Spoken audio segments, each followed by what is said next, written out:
안녕하세요.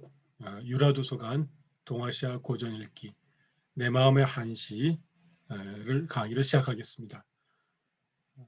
이 강의는 일단 상반기에 10회에 걸쳐서 진행이 될 예정인데요.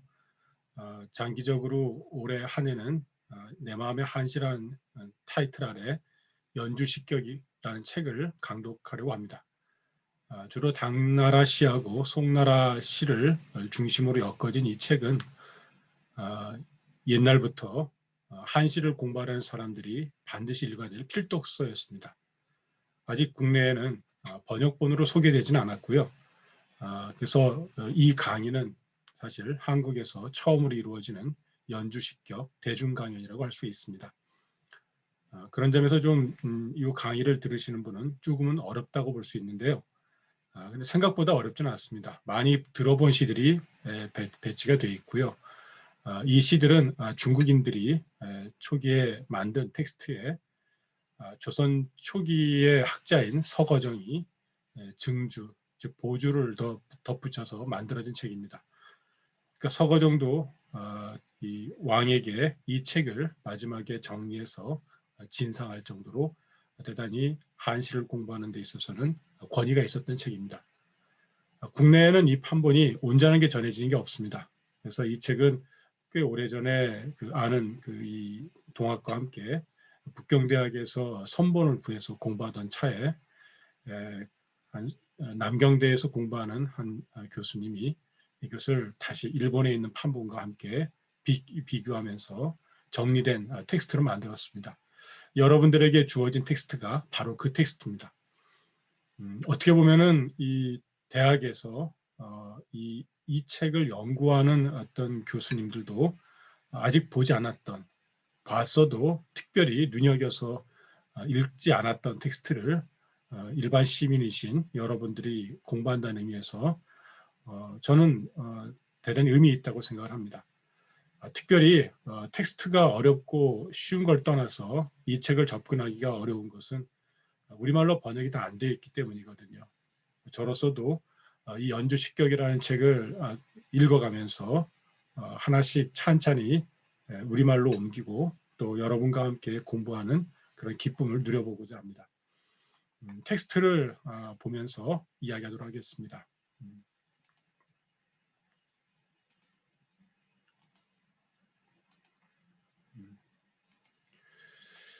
예, 지금 보시는 그 텍스트는 제가 앞부분에는 이제 시를 이해하기 위해서 꼭 먼저 사전적으로 공부해야 될 내용들을 먼저 설명을 드릴 거고요.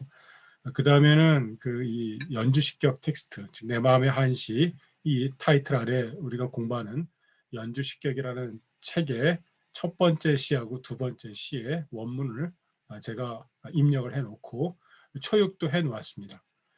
초역본을 직접 이 자료를 제공해드리지 않는 이유는 아직 성글기 때문인데요. 만일에 이 공부하시다가 어렵다라고 하시고 참고할 자료라도 제공하기를 원하신다면 제가 유라도서관에 요청하시기 바라겠습니다. 그러면 제가 도서관의 담당 선생님을 통해서 여러분들에게 전달될 수 있는 방법을 강구해 보도록 하겠습니다. 다만 이 번역은 초역의 토역이기 때문에 분명히 오류가 있을 겁니다. 그걸 감안해 주시고 공부하실 수 있다면 제가 이 수강하시는 선생님들의 이 학습을 위해서 제공하도록 하겠습니다. 자, 그 텍스트에 보시면 내 마음의 한시라는 이름을 타이틀로 한 이유부터 설명을 드려야 될 것 같습니다.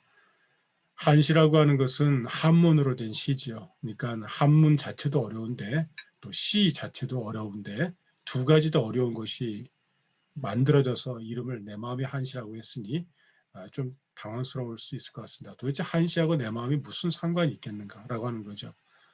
이거는 제가 이 대학에서 한 20여 년 동안 한시를 가르치면서 깨달은 어떤 진리 혹은 아니면 내용과 관련이 되어 있습니다. 학교에서 학생들에게 이 한시를 가르치면 더도 말고 덧보태지 않고요.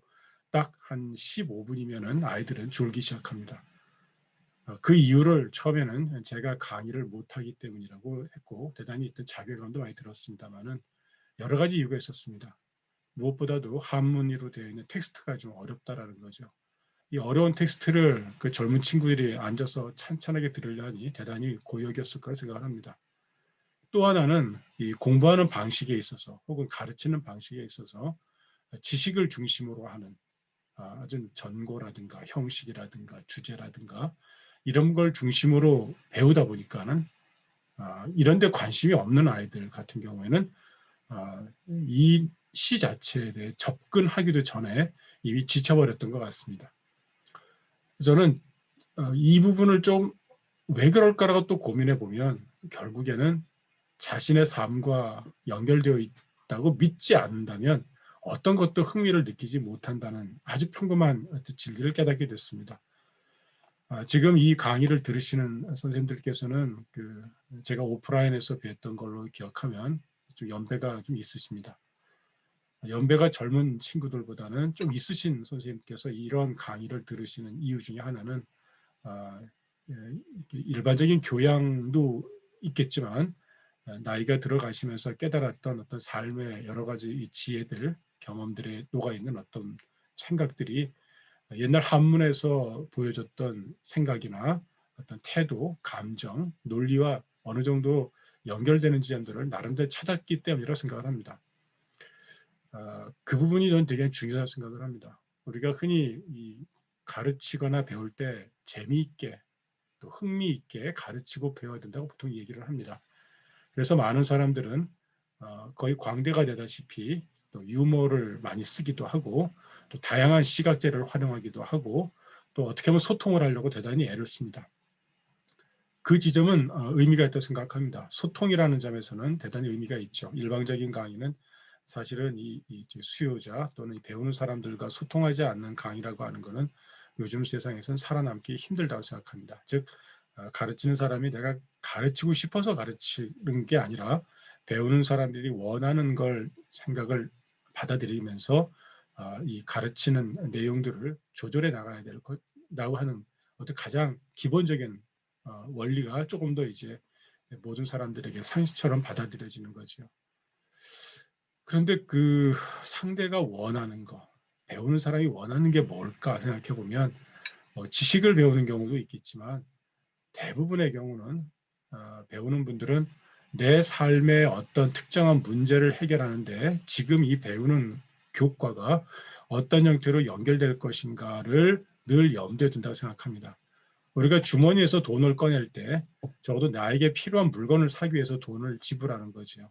내 마음에 있는 어떤 마음자리를 허락한다든가 내 주머니에 있는 시간을 허락하는 이유는 그만큼의 어떤 나의 삶에 있어서 이 시간과 마음을 지불해야 될 어떤 가치가 있는 또 그런 정도의 뭔가 필요가 있는 그런 어떤 배워야 될 대상일 경우에 그런 것이 가능하다고 생각합니다.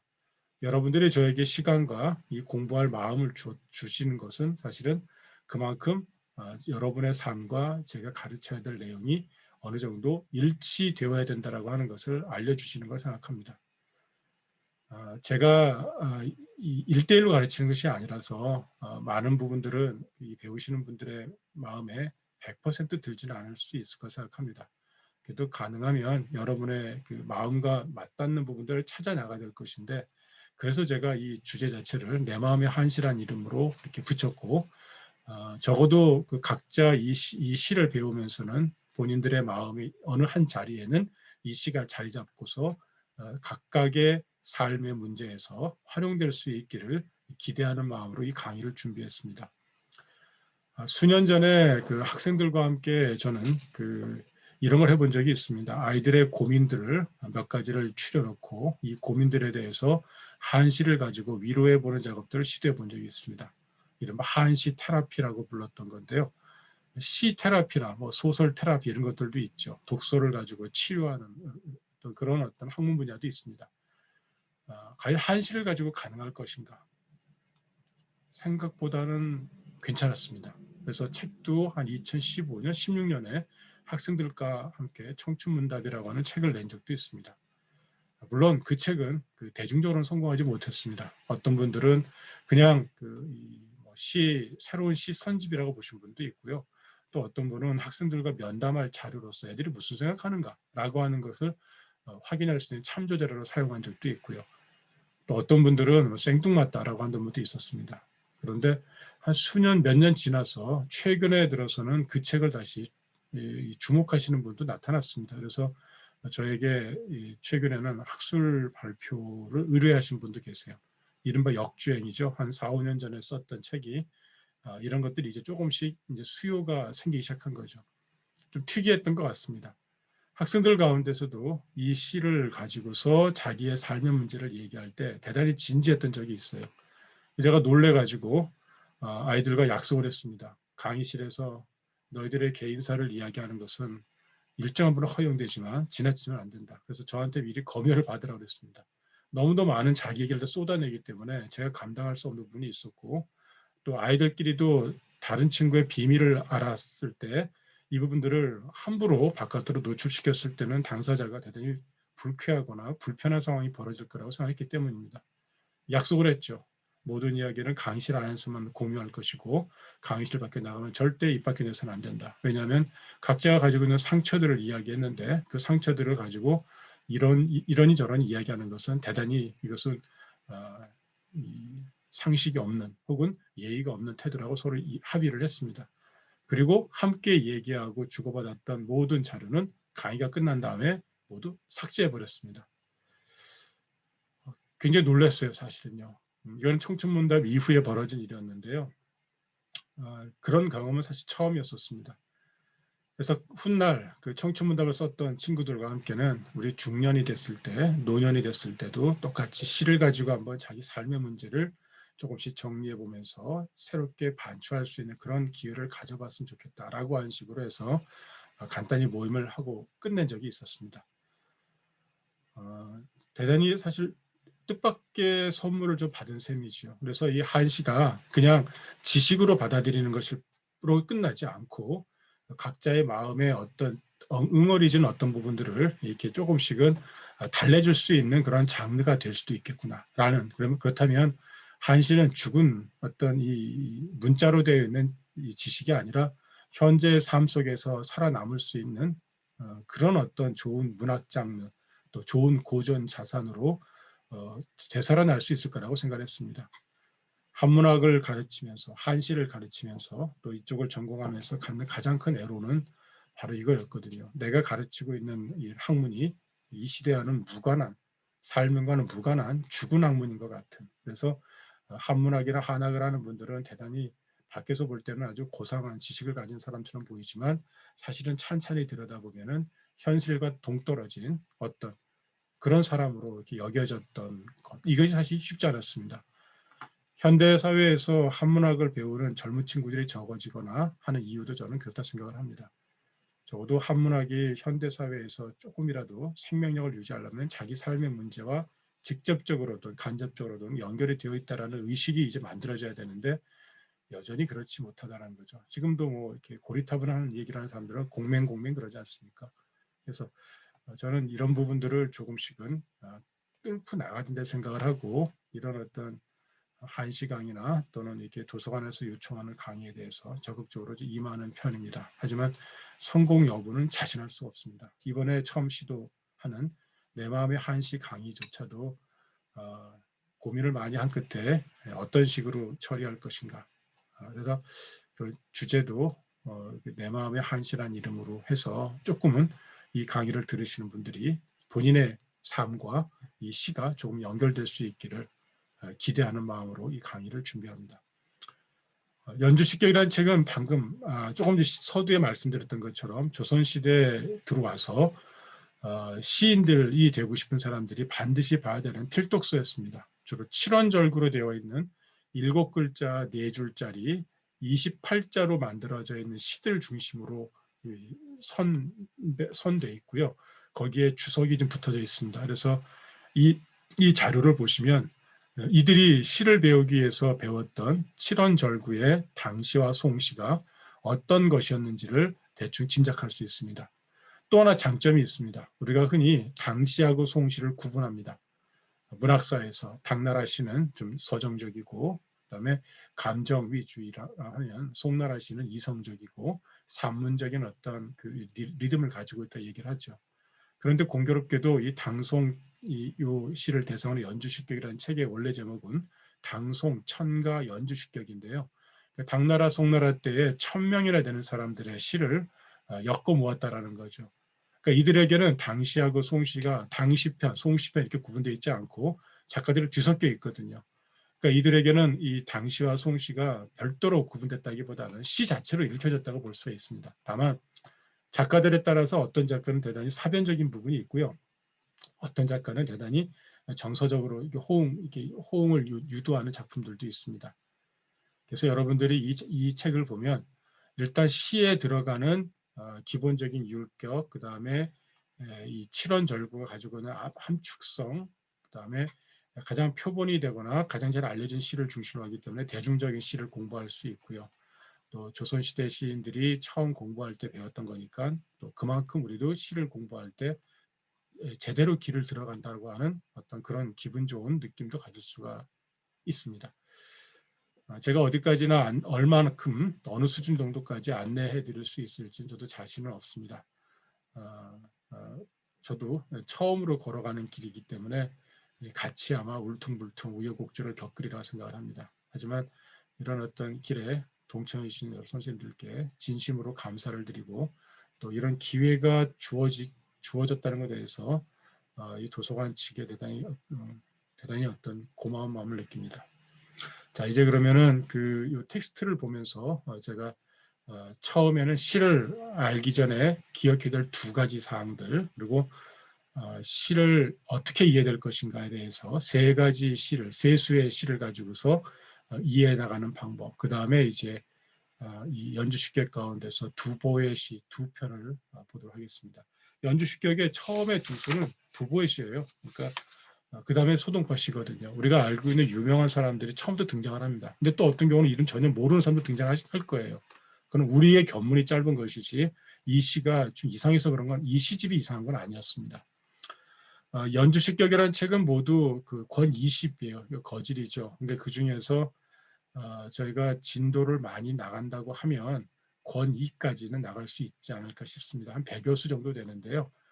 계산상으로 보면은 저희가 한 상반기에 한 반 정도, 하반기에 반 정도에서 올 한 해 한 100여 수 이상 정도의 시를 공부할 수 있기를 기대해 보고 있습니다. 그래서 한 주에 한 5수 정도에서 6수 정도를 꼽고 있는데 최대한 노력을 해가지고 하고 만약에 예상된 이 진도를 다 못 나갈 경우에는 좀 보충하는 방식을 좀 취하도록 하겠습니다. 어떤 형태로도 보충할 수 있도록 노력을 해보도록 하겠습니다. 그리고 한 가지 참조를 하실 만한 사항이 하나 있는데요. 제가 그 부산대학교에서 K-MOOC라고 하는 것을 지금 촬영을 해서 지금 제작 중에 있습니다. 이거는 뭐 한시 공감이란 이름으로 제작이 되어 있는데 원래 일반 시민에게 이제 무료로 제공되는 교육 프로그램이죠. 무크라고 하는 게.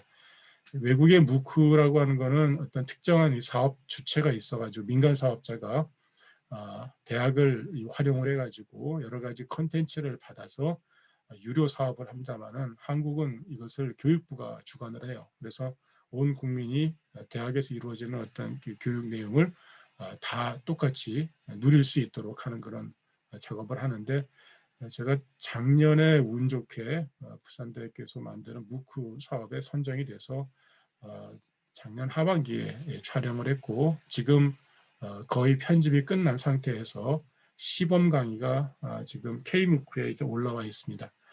여기는 한시를 한 13개 정도의 그 카테고리로 나눠가지고 강의를 하고 있고요. 주로 감정의 어떤 다양한 빛깔들에 따라서 한 강의당 한 시 3수에서 4수 정도를 다루고 있습니다. 이 촬영한 팀들은 되게 열심히 잘 만들어가지고 꽤 괜찮은 수준 퀄리티를 갖고 있습니다. 제가 오늘 여러분에게 드리는 동영상 이 퀄리티하고는 전혀 다른 마치 EBS의 강의를 보는 듯한 느낌을 줄 때가 있거든요. 물론 그 정도는 아닙니다만 그래도 저는 그렇다고 믿고 있습니다. 대단히 열심히 잘 찍었고요. 그다음에 저도 대단히 성의 있게 강의를 해보려고 노력을 했습니다. 그래서 이 강의를 들으시는 분들은 좀 시간이 좀 나시면 K무크를 들어가셔가지고 거기에서 한시 공감이라고 하는 과목을 선택하신 다음에 학습하기로 들어가시면 됩니다. 무료로 다 제공이 되고 있고 회원을 가입하긴 해야 돼요. K무크에 가입을 해야 되거든요. 거기에 현재 한 반 정도가 업로드가 되어 있고요. 4월 이후부터는 13개의 강좌가 모두 업로드 되게 되어 있습니다. 하지만 올 한 학기는 시범 강의고 실제 이제 학점이 주어지는 그런 강좌는 2학기부터 8월, 9월부터 이제 본격적으로 그것이 제공된다고 합니다. 근데 이제 지금은 이제 시범으로 올라와 있는데 그래서 이 그래픽이나 이런 것들은 아주 불안정하긴 하지만은 시를 강의하는 부분에 관한 부분들은 그대로 그냥 볼 수가 있습니다. 참조 삼아서. 오늘 첫 번째로 해야 될 그 상반기 부분은 거기서 강의했던 내용과 연동이 되어 있고요. 두 번째 그 연주 시격은 거기서 강의한 적이 없습니다.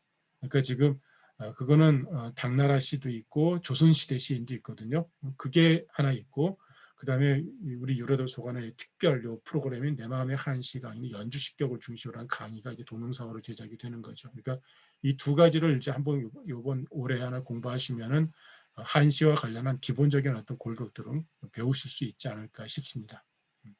일단 제가 여러분에게 드릴 수 있는 이 정보나 안내 이런 것들은 그 정도 가르치면 그럴 것 같습니다. 그 외에 좀 더 관심이 생기시면 실제로 이제 뭐 시를 정말 잘 아시는 분이라든가 또는 뭐 자료를 잘 이해를 잘 도우시는 분들의 강의를 들으시고 배우시면 훨씬 좋을 것 같습니다. 저보다 훨씬 연배가 있으시고 오랫동안 이제 한학을 하셨던 선생님들이 전통문화 연구회라는 데서 일반인을 상대로 한 강좌들을 많이 열어놓고 있습니다.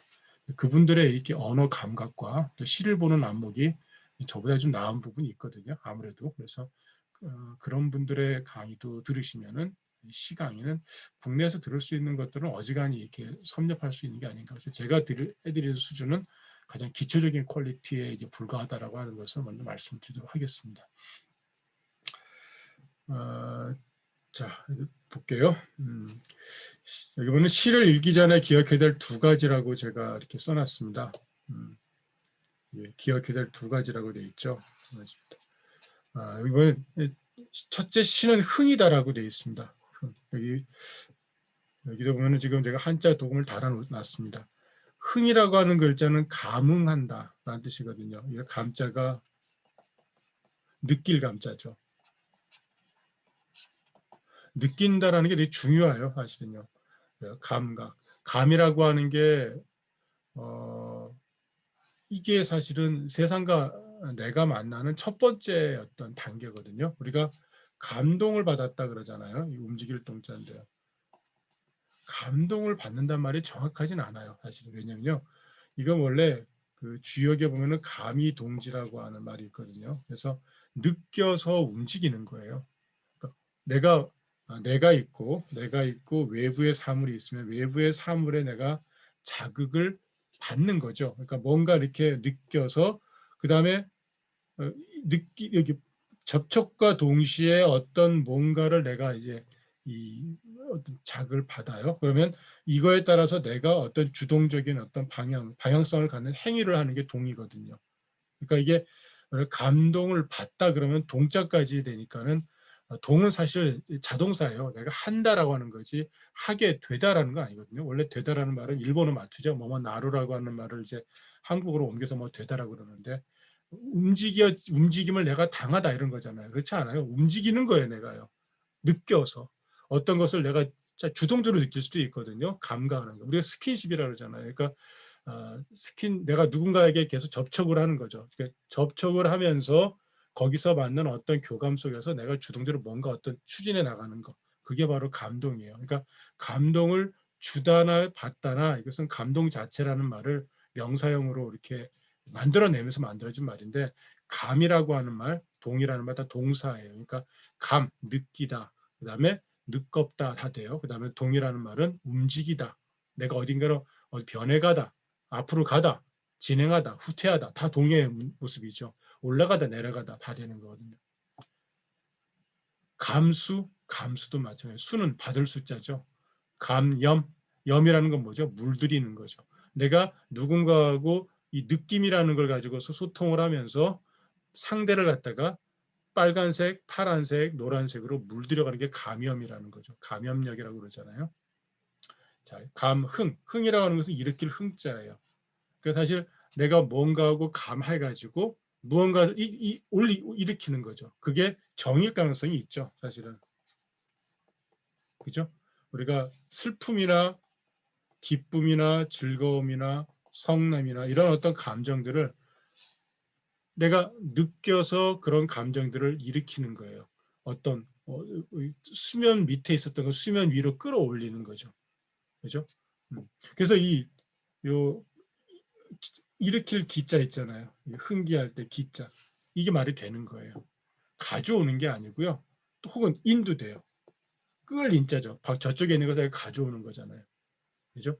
당겨오거나 그다음에 밑에 있던 것을 위로 끌어올리거나 이런 게 바로 이제 흥의 의미하고 연결이 됩니다. 자, 흥이라는 건 잘 안 되시더라도 지금 제가 말한 대로 감동, 감정, 감염 이런 게 염두에 두시면서 감이라고 하는 것은 나와 어떤 세계가 서로 만나는 그 과정을 표현하는 말이고 그 다음에 그걸 통해서 만들어지는 어떤 행위의 주체의 어떤 행위들 이런 것이 뭐 움직이는 거, 일으켜지는 거, 뭐 누가 물들이는 거, 뭔가를 받아들이는 거 거기에 이제 그런 행동들이 다 수반되는 건데 그 과정에서 벌어지는 어떤 인간의 이 감정, 정서적인 어떤 행위 자체를 흥이라고 볼 수 있고 이 흥을 가장 잘 드러내거나 혹은 이제 보여주는 장르가 바로 문학 장르가 시다라고 볼 수 있습니다. 조금 어렵죠. 근데 그 다음 걸 좀 더 쉬워져요. 시는 형상이다. 형상이라는 것은 어떤 모양이죠. 모습이죠. 여러분이 내가 누군가를 사랑한다 그럴 때 어떻게 하세요? 꽃을 선물해 주든가 맛있는 걸 사주든가 아니면 가볍게 미소를 띠든가 이러죠. 사랑이라는 어떤 뭔지 추상적인 어떤 감정을 또는 어떤 태도를 표현하기 위해서 어떻게 해요? 모습으로 보여주는 거죠. 그게 바로 형상이죠. 한번 언젠가 설명드린 적이 있을 것 같아요. 한비자에 나오는 얘기입니다. 사람들이 어떤 이상한 뼈를 봤어요. 뼈를 봤는데 이 뼈를 보고 이 짐승이 어떤 짐승이었을까를 끊임없이 이제 고민을 합니다. 토론을 하죠. 이 사람 이상하다 코가 기네. 또 어떤 거 다리가 굵어. 귀가 그렇고 꼬리가 있고 이들은 한 번도 본 적이 없었던 짐승이었어요. 그게 뭐냐면 코끼리였어요. 한 번도 본 적이 없던 짐승들을 이러쿵저러쿵 하면서 상상을 해요. 그래서 그런 코끼리를 상상해내다 해서 만들어진 말이 바로 이 형상 또는 상상이라는 말이래요. 즉 상상이라는 말을 보시면 생각할 상자에다가 이 코끼리 상자가 있잖아요. 그래서 코끼리를 생각하다. 거짓말 같죠. 한비제 나오는 말이에요. 실제로 그렇습니다. 형상이란 말도 바로 코끼리를 모습을 만들다라는 거잖아요. 한 번도 보지 못했던 어떤 것들을 모양이 어떻다라고 지금 그려내는 작업들. 이래가 말하지 않고 말하는 것이라고 했습니다. 약간 억지스러운 표현이긴 하지만은 입으로 표현하지는 않지만은 표현해내는 것. 우리 요즘 유행하는 말에 꾸미지 않은 듯한데 꾸민 거, 꾸안꾸라고 부르잖아요. 속된 말로. 근데 말한 말이라고 말할 수 있을 것 같아요. 말하지 않았는데 말하는 것. 이게 바로 형상이라고 볼 수 있죠. 이 두 가지를 기억하시면 돼요. 앞으로 시를 보실 때 핵심은 두 가지다. 이 시를 보면 감흥이 일어나는가 없는가. 즉 이 시를 딱 보는 순간에 기쁨과 슬픔과 즐거움과 괴로움과 마음 아픔과 뭐 이런 어떤 아릿함과 애달픔과 느긋하고 기분 좋고 편안하고 그런가 이런 걸 느끼는이 와야 되고요. 두 번째는 이 사람들은 뭐라고 말을 하긴 했는데 그걸 넘어서서 이들이 그려내고 있는 형상들을 머릿속에 그릴 수 있으셔야 돼요. 이 두 가지만 성공하시면 시는 성공하고요. 더더군다나 한문 같은 경우는 압축적이고 대단히 이렇게 함축적으로 어떤 글자들을 표현하기 때문에 그 부분들을 풀어서 해결할 수가 있습니다. 근데 이걸 노력을 하지 않으시면 시는 어려워라고 얘기하시거든요. 어렵지 않으세요. 잘 안 되시면 늘 제가 말씀드리는 연애하는 기분으로 생각하시면 돼요. 내가 누군가하고 연애를 하면서 또 좋아하면서 누군가를 예뻐하면서 예뻐하는 마음들을 어떻게 표현해내는가를 하시면 돼요. 예뻐하려면 어떻게 돼요? 감정이 있어야 되잖아요. 예뻐하는 감정을 가져야 돼요. 싫어하는 것도 마찬가지예요. 싫어하는 사람들. 근데 가능하면 좀 조금 더 플러스적인 거, 긍정적인 걸 가지고 연습하는 게 좋으시죠. 그러니까 예뻐하는 걸 마음을 자꾸 가지시고 그 예뻐하는 마음을 어떻게 표현할까? 오늘 우리 국밥 하나 먹을까? 이것도 제 예뻐할 때 나오는 태도잖아요. 아니면 오늘 어디 한번 놀러 갈까? 이런 것들. 전화나 한번 해볼까? 이게 바로 형상성이라고 보면 되고요. 그 다음에 예뻐하는 마음이 생기는가. 오늘은 보고 싶어? 아니면 오늘은 잠깐 뭐 얘기라도 한번 해볼까? 뭐 갑자기 생각나네? 뭐 이런 것들이 이제 흥이 되는 거죠. 연배가 다 있으신 선생님들인데 제가 그 젊은 친구들의 어떤 이 사랑 얘기 같은 걸로 비유해서 좀 너무 천근한 느낌이 없지 않아 있습니다. 하지만 사실 좋아하고 싫어하는 감정들이 바로 인간의 감정의 가장 근본이라는 건 알고 계시죠. 제가 아, 아, 호라고 하는 거, 좋아할 호자에다가 이게 오자입니다. 미화할 오자죠. 예쁜들도 그랬어요. 모든 인간의 감정들은 좋아하고 싫어하는 감정으로 대별된다고 했고 이 두 가지의 감정을 균형 있게 가져갈 때 바로 절제 있는 인간의 감정이 만들어진다고 했습니다. 다른 거 아니에요. 사실은 좋아하는 감정, 싫어하는 감정 이 자체를 긍정하고 받아들이고 이것들을 너무 치우치거나 왜곡되지 않게 좋아하는 건 좋아한다고 할 수 있는 거고 싫어하는 건 싫어한다고 할 수가 있어요. 하지만 어떤 맥락 속에서 또 너무 과하지 않게 표현해내는 작업들이 어떻게든 우리 삶의 지혜를 얻어가는 과정과도 연결이 되지 않겠어요? 그래서 이 감정이 고르게 될 때, 그래서 저는 좋아하고 싫어하는 감정을 꼭 나이의 문제도 아니고 또 성별의 문제도 아니라고 생각합니다. 초등학교 아주 어린 아이들부터 7, 80 대신 어르신들까지 모두 이 감정을 다 갖고 있기 때문에 이걸 가지고 이야기하는 것은 천근하긴 하지만 백거의 표현입니다. 백거의 시는 되게 속된 부분이 있고 대중성을 갖고 있죠. 그러니까 좀 약간 쉽고 이해는 돼서 저는 뭐 가끔 활용을 많이 하는 편입니다. 자, 그 다음에 이제 보도록 하겠습니다. 이 두 가지를 조금 고상하게 이번에는 공자님의 이야기를 해보겠습니다. 공자는 논어 탭에서 이런 얘기를 했습니다. 흥어시 이버예 성어악이라고 했어요. 흥어시 할 때 이 어자는 어디 어디에서라는 뜻입니다. 어디 어디에서 시에서 일으키고 이버예 예에서 세우며 성어악 악에서 완성한다 그랬습니다. 그래서 시, 예, 악 이 세 가지 단계를 가지고서 공부의 단계로 설명한 적이 있습니다. 사실 논어에 보면 이런 얘기를 해요. 누가 묻죠. 선생님 어떻게 공부를 시작해야 될까요? 시로부터 시작해라 그럽니다. 시경을 읽으면은 그 안에 들어있는 수많은 물상들도 배울 수가 있고 물상 이름들이 굉장히 다양하잖아요. 이런 것들을 배울 수가 있고 그 다음에 사람들의 마음들을 어떻게 어루만질 수 있는지를 배울 수 있다라고 얘기했습니다. 우리는 시경까지 이렇게 들어가서 얘기할 건 아니죠. 2000년 전에 사람들의 감정을 100% 이해할 수는 없기도 하려니와 그것보다는 그래도 한 1000년 전이죠. 700년, 800년, 1300년 전, 1000년 전, 요 당나라, 송나라 대신은 그게 조금 더 가까우니까 또 정제돼 있으니까 더 배우는 데 있어서 좀 낫지 않을까 하고 좀 내려온 겁니다. 좀 더 관심이 있으시고 좀 더 이제 근원적인 부분을 공부하시려면은 이제 시경까지 초사까지 공부하시는 게 좋긴 하겠죠. 그런데 그건 너무 멀고요. 사실은 그래서 당나라, 송나라 시만 보셔도 그 느낌을 잡으실 수 있다면 저 성공적이라 생각합니다. 2000년 전, 1000년 전의 글씨가 이해되는 문자는 한자만이 거의 유래다고 말씀드렸잖아요. 그런데 그 당시 삶과 지금의 삶은 전혀 다르죠. 당장 생각해 보시면 10년 전에 여러분이 살고 있는 모습하고 지금하고 다르잖아요. 한국 사회만 하더라도 전쟁이 났을 때, 또 그 근대기에 그때의 삶과 지금은 전혀 다르거든요. 다만 한 가지는 여전하다고 생각해요. 사람 사이에서 벌어지는 수많은 어떤 감정들의 어떤 세계는 저는 거의 동일하다고 생각합니다. 남녀 간의 사랑 문제, 부모 자식의 사랑 문제라든가 또 임금과 신하 사이의 어떤 의리의 문제라든가 친구들 사이에서의 어떤 주고받은 어떤 시기 질투의 문제라든가 우정의 문제라든가 또 누군가를 뭐 미워하고 좋아하는 건데 다 사실은 크게 벗어나지 않았더라고요. 그래서 저는 감정을 가지고서 이 시를 접근할 뿐만 아니라 고전을 대할 때도 감정에 관한 부분에 주목을 한다면은 조금 더 소통할 수 있다 저 생각을 합니다. 시대를 넘어서 소통하는 걸 뭐라고 그러죠? 맹자의 상우라고 합니다. 상이라는 말이 위로 거슬러 올라간다는 뜻이고요. 이거는 벗삼는다는 거죠. 시대를 거슬러서 옛사람과 친구가 되는 것을 상우라고 얘기합니다.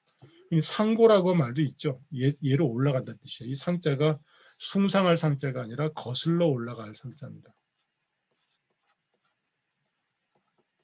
한번 제가 특이한 뜻도 말씀드린 적이 있어요. 상자의 뜻에 공주에게 장가들 상자가 있어요. 그죠? 일반 평민이 공주하고 장가를 들면 왕족이 되잖아요. 거의요. 그쪽으로. 그러니까 이게 부마가 되는 건데 그러니까 귀족의 가장 최정점 자리로 신분이 상승하는 거잖아요. 그러니까 상이라고 하는 것은 위로 거슬러 올라간다는 뜻을 가지고 있습니다. 그래서 상우는 숭상한다는 뜻이 아니라 위로 거슬러 올라가다, 시대를 거슬러 올라가는 뜻이에요. 상호할 수 있는 가장 좋은 근거는 바로 저 감정이라고 생각합니다.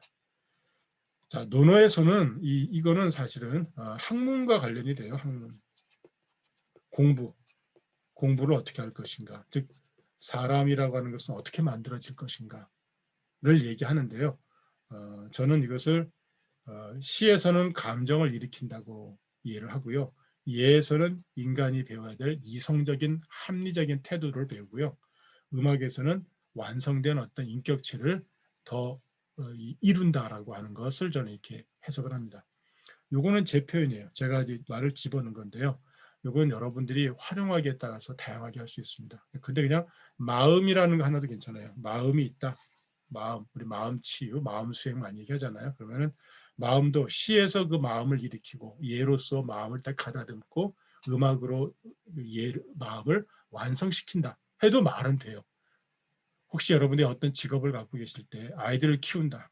근데 보육 뭐 이게 아동을 키운다 그러면은 시를 가지고 아이들을 갖다가 애들의 감을 갖다 막 불러일으키는 거죠.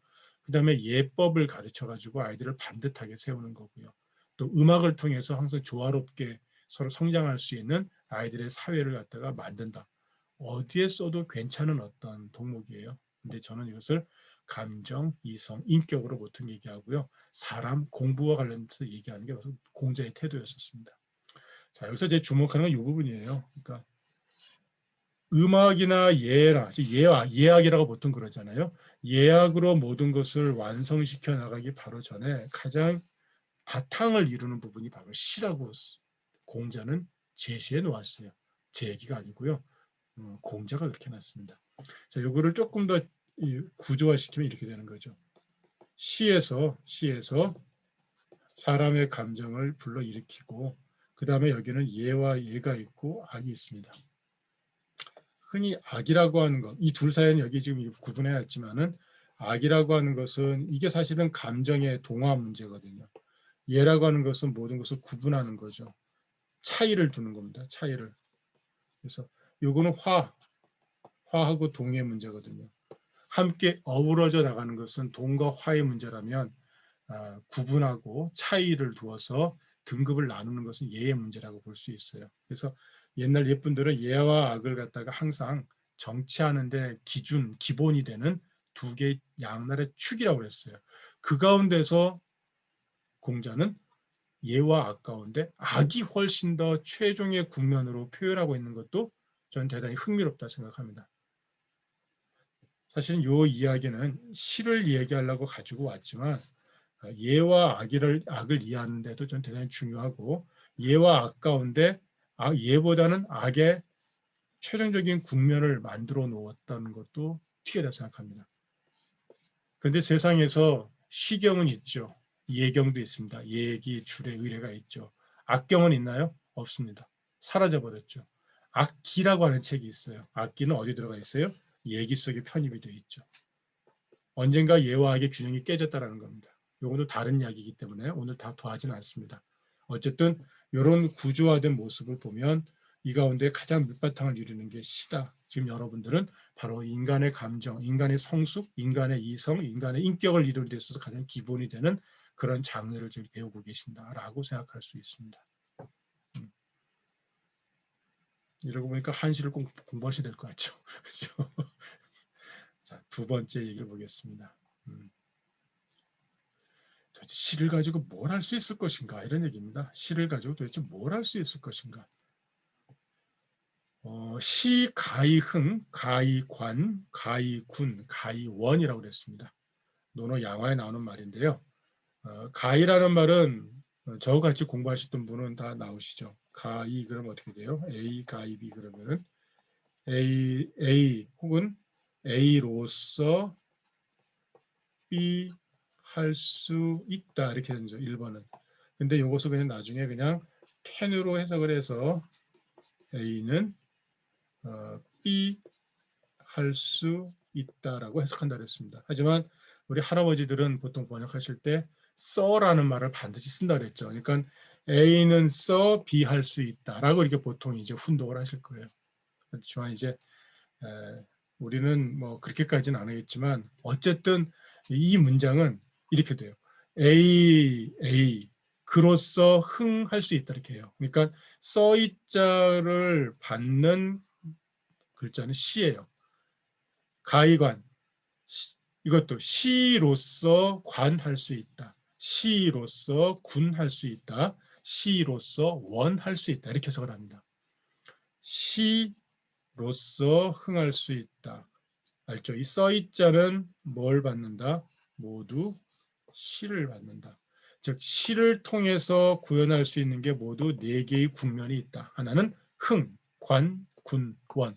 그래서 시가 어떤 기능을 할 수 있다, 역할을 할 수 있다고 할 때 가장 기본적으로 나오는 이론에 바로 흥간군원론을 얘기합니다. 흥이라고 하는 것은 감정을 일으키는 거죠. 뭔가 이렇게 감정을 북돋워가지고 사람을 흥분시키기도 하고 뭐 이런 것들입니다. 관이라고 하는 것은 살펴볼 관자예요. 이거는 이 관자는 이 볼 시자하고도 연결이 되는데요. 이거보다는 또 이 찰자 있죠. 시차를 달 때 찰자. 이게 의미가 좀 더 셉니다. 군이라고 하는 것은 무리 군자예요. 사람을 떼지어서 함께 한 마음으로 만들 수가 있습니다. 우리가 그 신입생 안내, 오리엔테이션이나 또는 어떤 종교단체에서 집회에 참가한 분들을 한 마음으로 만들기 위해서 노래를 같이 부른다든가 하는 일들이 있죠. 또 어느 뭐 공연장에 가가지고 요즘 많은 말로 떼창이라고 그러죠. 많은 사람들이 떼를 지어서 노래 부르는 거 이런 것도 보면은 그 노래 공연에 참여한 사람들은 모두 한 마음으로 만들어주는 그런 어떤 효과를 가지고 있죠. 그게 군이에요. 같은 노래를 부르거나 같은 시를 어떤 읊조리면은 동료의식을 가져가는 거죠. 그래서 이 군이라고 하는 것 때문에인지는 모르겠지만 옛날 이 선비들은 항상 모여서 수창을 많이 했죠. 서로 주거니 받거니 술을 마시면서도 서로 시를 한 구절 짓고 딴서 대꾸를 맞춰가면서 서로 이렇게 어떤 특정한 주제를 가지고 시를 지어 얘기하면서 서로 우리는 같은 부류라고 하는 것을 확인하는 과정을 가집니다. 그래서 한시를 분석할 때 보면은 동료의식, 연대의식을 추출하는 논의들이 많이 있는 게 바로 이 군 때문에 그렇죠. 원이라고 하는 것은 원망할 원자예요. 서운할 원자입니다. 우리가 동아시아 고전 읽기 그간 쭉 공부해왔던 사기열전에 나왔던 내용들에 많이 나왔던 글자들이죠. 누군가 내 마음에 들지 않고 내 마음에 부족한 부분들을 표현할 때 원망하다, 서운해하다, 아쉬워하다, 뭔가 부족하게 여기다 이게 원입니다. 이건 일종의 사회 비판과 관련됩니다. 사회를 칭송하는 시들도 있긴 있지만 그런 시들보다는 뭔가 불평, 불만, 만족스럽지 못한 부분에 대한 아쉬움을 표현한 시들이 훨씬 더 많이 있습니다. 그래서 시가 갖고 있는 좋은 어떤 장치 기능으로서 원을 얘기합니다. 사실 원은 비판도 되지만 한편에서 힐링도 돼요. 여러분이 되게 억울한 부분이 있어요. 억울한 부분을 누군가에 털어놓는다고 하면 조금 풀리겠죠. 계속 안고 있으면 병이 되죠. 이게 화병이잖아요. 그러니까 원망함이라는 것을 꼭 나쁘게 볼 건 아니라는 생각이 듭니다. 누군가에 대해서 뭐 비판도 하고 선언을 털어놓는 순간에 오히려 그 자기가 갖고 있었던 어떤 이 막혀있던 어떤 우울, 답답함들이 터지면서 해소될 수도 있거든요. 그 부분들은 우리가 별로 주목하지 않았었어요. 사실은 원 얘기할 때. 그래서 비판계, 사회 비판계는 뭐 이게 부정부패에 대한 비판, 뭐 정권에 대한 비판, 뭐 위정제에 대한 비판 이런 말을 했거든요. 외침하는 어떤 해외 뭐 어떤 권력에 대한 비판. 비판의 기능과 함께 사실은 해소의 기능도 좀 있다. 위로의 기능도 있다 생각합니다. 자, 그래서 시는 네 가지다. 감정을, 기본적인 인간의 어떤 이 감성들을 불러일으키는 작업들, 또 이 시를 통해서 이들이 도대체 무슨 일을 하고 있고 어떤 마음이 있는가를 살펴보는 거죠. 그래서 옛날 보면 그 나라 어느 지역에 가면은 그 지역에서 유행하는 시나 노래를 갖다 채집해 오잖아요. 채집해 온 걸 가지고서 이 동네는 세금을 많이 걷는 것에 대해서 불만이 많구나. 그러면은 세금을 줄여줘야지. 이렇게 그 지역의 사람들의 여론을 알기 위해서 시를 활용하기도 했었죠. 또 하나는 이런 것도 있어요. 그 시경의 시들이 가장 많이 활용이 된 그 시공간이 어딘지 아세요? 외교예요. 그러니까 춘추 시대 때 그 이 각 나라들이 도대체 이 무슨 그 나라가 무슨 생각을 하고 있는지 알 수가 없잖아요. 아무리 이제 간첩을 보내가지고 정탐을 하더라도. 근데 직접 만났을 때 서로 이제 주거니 받거니 하는 얘기들 속에 시를 통해서 넌지시 자기의 이야기를 중의적으로 얘기하기도 하고요. 또 상대방이 전해주는 시를 가지고서 그들이 직접적으로 얘기하지 못하는 부분들에 대해서 간접적으로 우회적으로 파악하고 그걸 가지고 서로 이제 알아채면은 이제 이렇게 그 다음 단계로 넘어가는 외교 현장에서 거의 다 쓰였어요. 그래서 좌전 춘추의 책에 나와 있는 어떤 이 시들을 활용을 해서 우리가 시가 가지고 있는 일차적인 의미를 단순히 감정의 표현이 아니라 어떤 이 외교적인 상황에서의 뜻 이것을 표현하는 것이라고 보통 분석하는 분들도 있습니다. 자, 가히 군은 때를 짓다, 무리를 짓다, 동류로 만들다 이런 뜻이고요. 원은 원망하다, 비판하다, 또 자기 위로를 하다라는 말을 번역할 수 있습니다. 이렇게 네 가지의 기능이 있다. 그 중에 또 우리는 이거를 일단 보면 시는 첫 번째는 바로 흥이다라고 하는 거죠. 시를 통해서 내 감정을 정리하고 북돋고 어떤 형태로든 이어가는 작업들을 하는 것. 그게 바로 시의 역할이라고 볼 수 있다고 볼 수 있습니다. 뭔가를 이렇게 세우기 위해서는 이제 그 다음에는 형상을 만들어야 되겠죠. 자, 이번에는 형상에 관한 이야기를 해보도록 하겠습니다. 자, 지금 이게 짤막하게 이렇게 보여드린다면 요거는 흥어시 이버의 성어와 요 9글자 머릿속에 잘 담아두시고요. 그 다음에 여기 시 가이흥, 가이관, 가이군, 가이원 모두 몇 자죠? 13자죠. 이 논어에 나오는 두 개의 이 시와 관련된 요 이야기는 아주 많이 거론되고 합니다. 물론 이거 외에도 사무사라고 하는 시경에 나오는 구절을 가져다가 공자가 시는 한마디로 말한다면은 생각함에 사특함이 없다. 시는 진실하다. 인간의 감정을 진실하게 표현한다라고 한 적이 있죠. 물론 시경 원문에서는 생각할 사자는 번역하지 않는 게 맞습니다. 즉 사무사는 이렇게 쓰잖아요. 생각할 사자에다가 삐뚤어짐이 없다라는데 실은 이 노송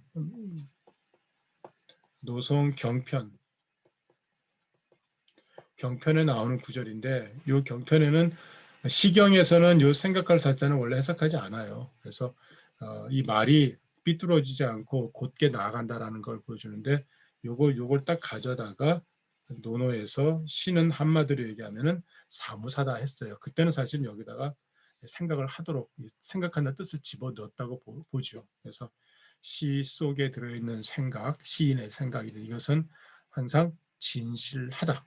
그 사람의 마음을 정직하게 드러낸다라는 거죠.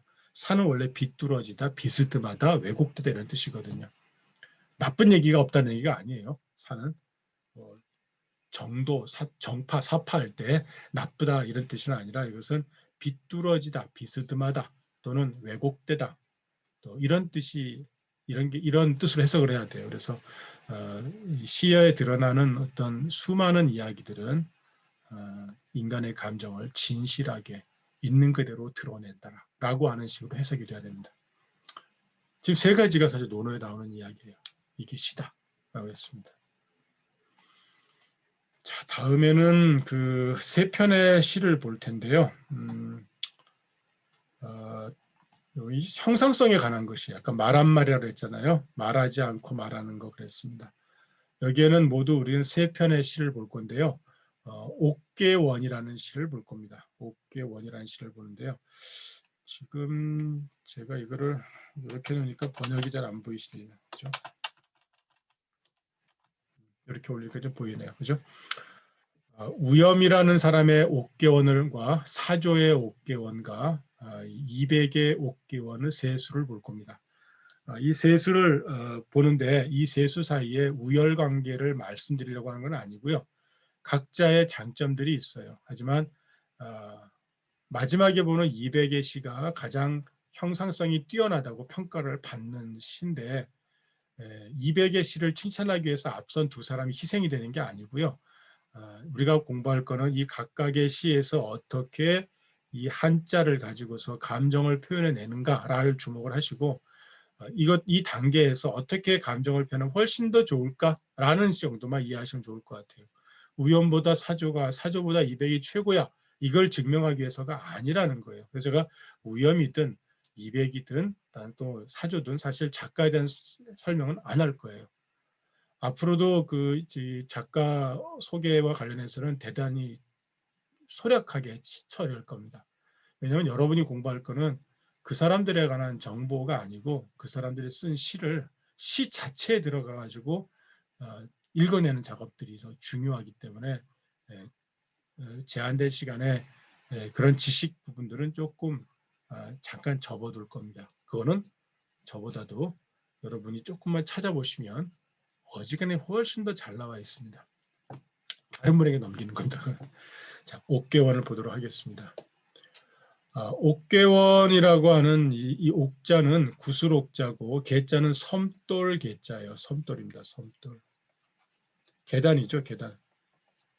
근데 옥자가 들어갔으니까 이건 꾸며주는 말이죠. 그래서 옥이라는 말은 원래 하얗다라는 뜻도 가지고 있어요. 하얗다라는 뜻인데 여기서는 희다라는 뜻보다는 곱다. 섬섬 옥수 그러잖아요. 섬섬 부드럽고 곱고 옥수 하얀 손 그러는데 색깔이 하얀 손이 아닌 거죠. 곱다라는 뜻을 가지고 있죠. 예쁘다, 곱다, 아름답다, 좋다 이런 거죠. 귀하다 이런 뜻을 가지고 있습니다. 그러니까 옥계는 여기서는 여인이 거처하는 거처의 규방의 앞에 놓여져 있는 섬돌을 가리키는데요. 여성 여인 이 규방의 주인공에 대한 존중의 태도로서 옥계라는 말이 나온 거죠. 원은 원망할 원자입니다. 그러니까 이걸 그대로 번역하면 하얀 섬돌의 원망이지만 옥계 자체가 이제 규방의 여인을 표현하는 것으로 이야기하면 여인의 원망함이라고 되어 있죠. 이게 너무 상투적인 어떤 내용들을 담고 있어요. 그러니까 여인이 갖고 있는 그리움, 슬픔, 아쉬움, 기다림 이런 감정들을 이 시에서는 노래하고 있습니다. 이런 뻔하든 뻔할 것 같은 이 주제를 여긴 지금 모두 5원 절구인데 20자로 어떤 부분에 어떻게 표현하고 있는가 이 부분을 우리가 좀 더 유념해 볼 필요 있습니다. 그래서 저와 함께 공부하는 동안에 시간이 나시는 대로 틈나는 대로 시를 자꾸 읽으시면 좋습니다. 자꾸 읽어서 머릿속에 외우시는 게 제일 좋고요. 내가 글자를 다 외우지 못하더라도 말이라도 외운다고 생각하시고 공부하시면 좋을 것 같습니다. 자, 자등 불화수 황조 도청지 사군 일탄식 고루 응원수 붉은 글씨로 된 걸 주목하시면 보셔야 되죠. 그러니까 제가 이 도금 한자 음을 몰라서 스트레스 받지 마시라고 제가 도금을 다 달아드렸습니다. 자등할 때 자자는 보랏빛 자자입니다. 보랏빛 자자예요. 등은 등나무 등자입니다. 등나무. 등꽃 아시죠? 등꽃이 보랏빛으로 되어 있지 않으세요? 그죠? 보랏빛의 속은 하얗지만은 보랏빛 등꽃이죠. 그래서 한여름이 되면 등나무 이렇게 넝쿨 아래 보면 이렇게 꼭 그 포도처럼 이렇게 와도 꽃들이 이렇게 늘어져 있죠. 향도 굉장히 좋습니다. 자, 이게 보랏빛 등나무예요. 보랏빛 등덩굴이 될 수 있고요. 이 불자는 건들 불자입니다. 건들다. 건들다, 스치다. 그런데 이 불자는 건들다라는 이렇게 톡톡톡톡 건든다는 뜻을 가지고 있습니다. 화수는 꽃 화자에다가 나무 수자죠. 직역을 하면 이렇습니다. 보랏빛 등나무 건든에 꽃나무를 읽습니다. 제가 산문을 번역할 때 가지고 있던 그 번역 원칙 3가지 말씀드린 거 기억하시죠? 가능하면 글자가 놓인 순서대로 우리말로 옮겨 나간다라는 거. 두 번째는 한 글자는 한 번만 해석을 해본다라는 거. 세 번째는 있는 글자만 해석하고 없는 글자를 해석하지 않는다는 거.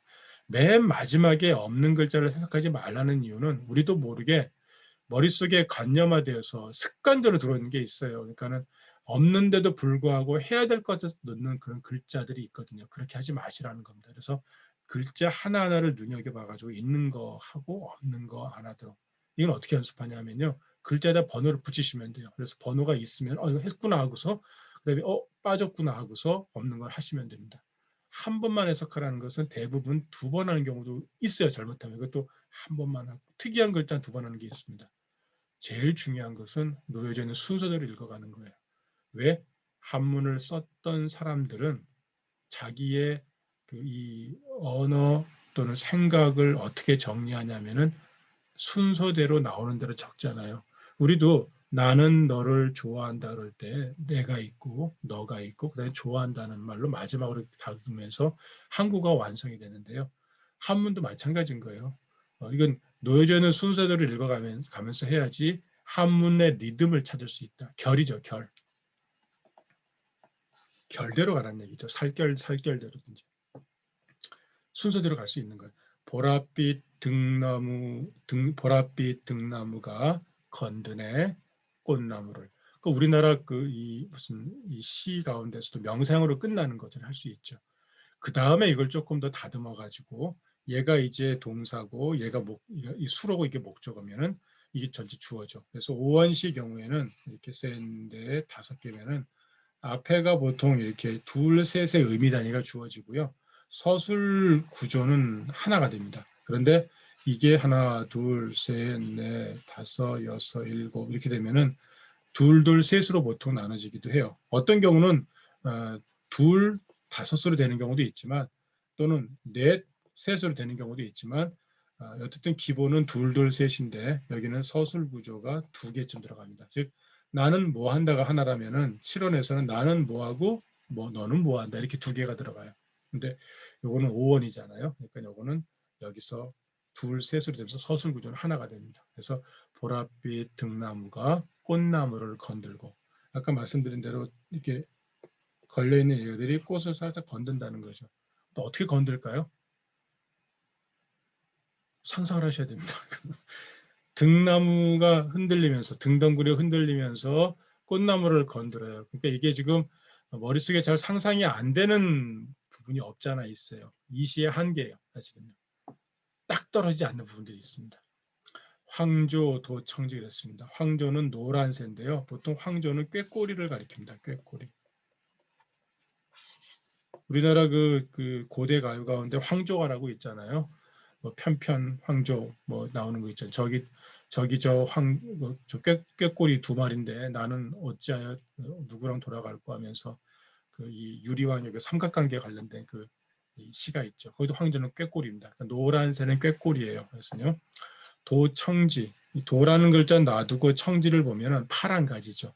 근데 이 청자가 이렇게 가지하고 어울리는 식으로 쓴 경우는 별로 없어요. 보통은 초록색으로 하든가 하지 이 푸르다 이 청자는 주로 어디와 연결되냐면은 하늘과 연결이 돼요. 청천.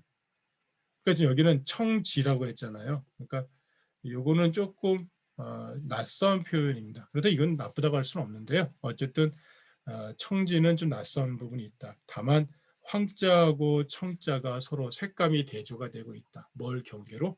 도자를 경계로. 이 도라고 하는 글자는 물수가 있는 도자와 같습니다. 즉 건널 도자입니다. 그냥 있는 도자지만 이게 정도할 때 도자지만은 물수가 있는 도자하고 동자로 봅니다. 그럼 이렇게 되죠. 노란색의 새가 파란 가지를 지나가는 거죠. 그러니까 여기 이렇게 나무, 이게 파란 가지가 아마 등나무일 가능성이 크겠죠. 이게 덩그르터인데 어쨌든 여기 이 가지로 새가 한 마리 날아가는 거죠. 되게 색감 대조는 뭐 그럴싸하다고 생각이 듭니다. 근데 다만 이 도라고 하는 글자의 쓰임새가 맞는가라고 하는 거죠. 새가 난다고 할 때 많이 쓰는 글자는 도자가 아니고요. 유자를 씁니다. 흐를 유자. 그래서 유행 그러면 꾀꼬리 앵자를 써가지고 날아다니는 새를 얘기할 때는 유행이라고 그러죠. 그러니까 새가 날거나 벌레가 날아다닐 때는 유를 쓰지 흐를 유자죠. 근데 건널 도자를 쓰는 경우는 별로 없어요.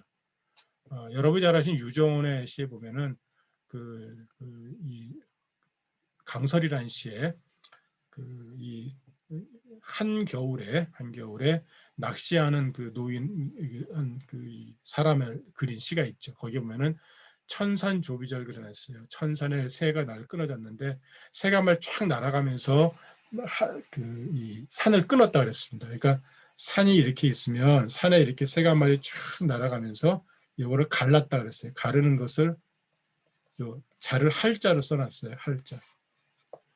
그러니까 이거는 사실 보면은 할의 의미는 아니에요. 이렇게 그러니까 이런 식으로 뭔가 선명하게 쫙 했는데 이 글자를 놓을 때 흐를 유자면 논다는 뜻을 가지고 있고 할이라고 하면 싹 가른다는 뜻을 가지고 있지만 도라는 것은 뭔가 여기에서 이렇게 건너간다 이런 뜻이잖아요.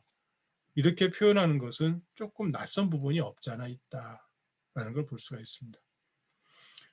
그래서 이 시는 요 가운데 요 마지막에 세 번째 쓰여진 글자가 조금 적절치 않다라는 어떤 이 평자들의 논의가 있긴 있습니다.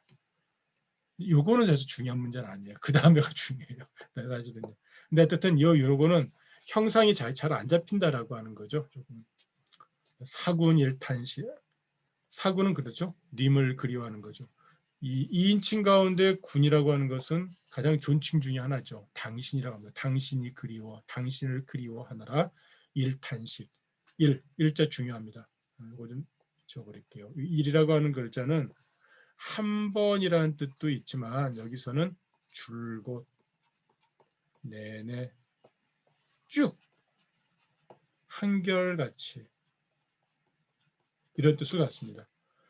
이 사람은 님이 그리워가지고 내내 탄식하고 있습니다. 탄은 한숨을 터트리는 거고 식도 숨을 쉬는 거죠. 그러니까 탄식이라는 것은 한숨을 터뜨린다라고 하면 됩니다. 그러니까 그대 그리워 내내 한숨을 터뜨리네. 한 번 터뜨리네 하면은 이벤트로 끝나는 거잖아요. 그대에 대한 어떤 탄식이 아니라 이 시의 전체적인 어떤 의미를 더 살려보려 해석한다면은 후자가 해석이 되는 거죠. 그러니까 일자에 이런 두 가지 뜻이 있다는 것을 기억해 주시면 됩니다. 산문을 볼 때도 글자 하나가 가지고 있는 의미들을 다양하게 우리 고민해 봐야 되긴 했었지만 이 한시의 경우에서는 특히나 더 중요합니다. 글자 하나가 가지고 있는 맛을 더 찬찬히 들여다 봐야지만이 온전한 뜻을 우리가 찾아갈 수가 있습니다. 그 다음에 보세요. 고루 응언수라. 고루. 고자는 애쓸 구자, 애쓸 고자, 애쓰다, 괴롭다, 쓰라리다.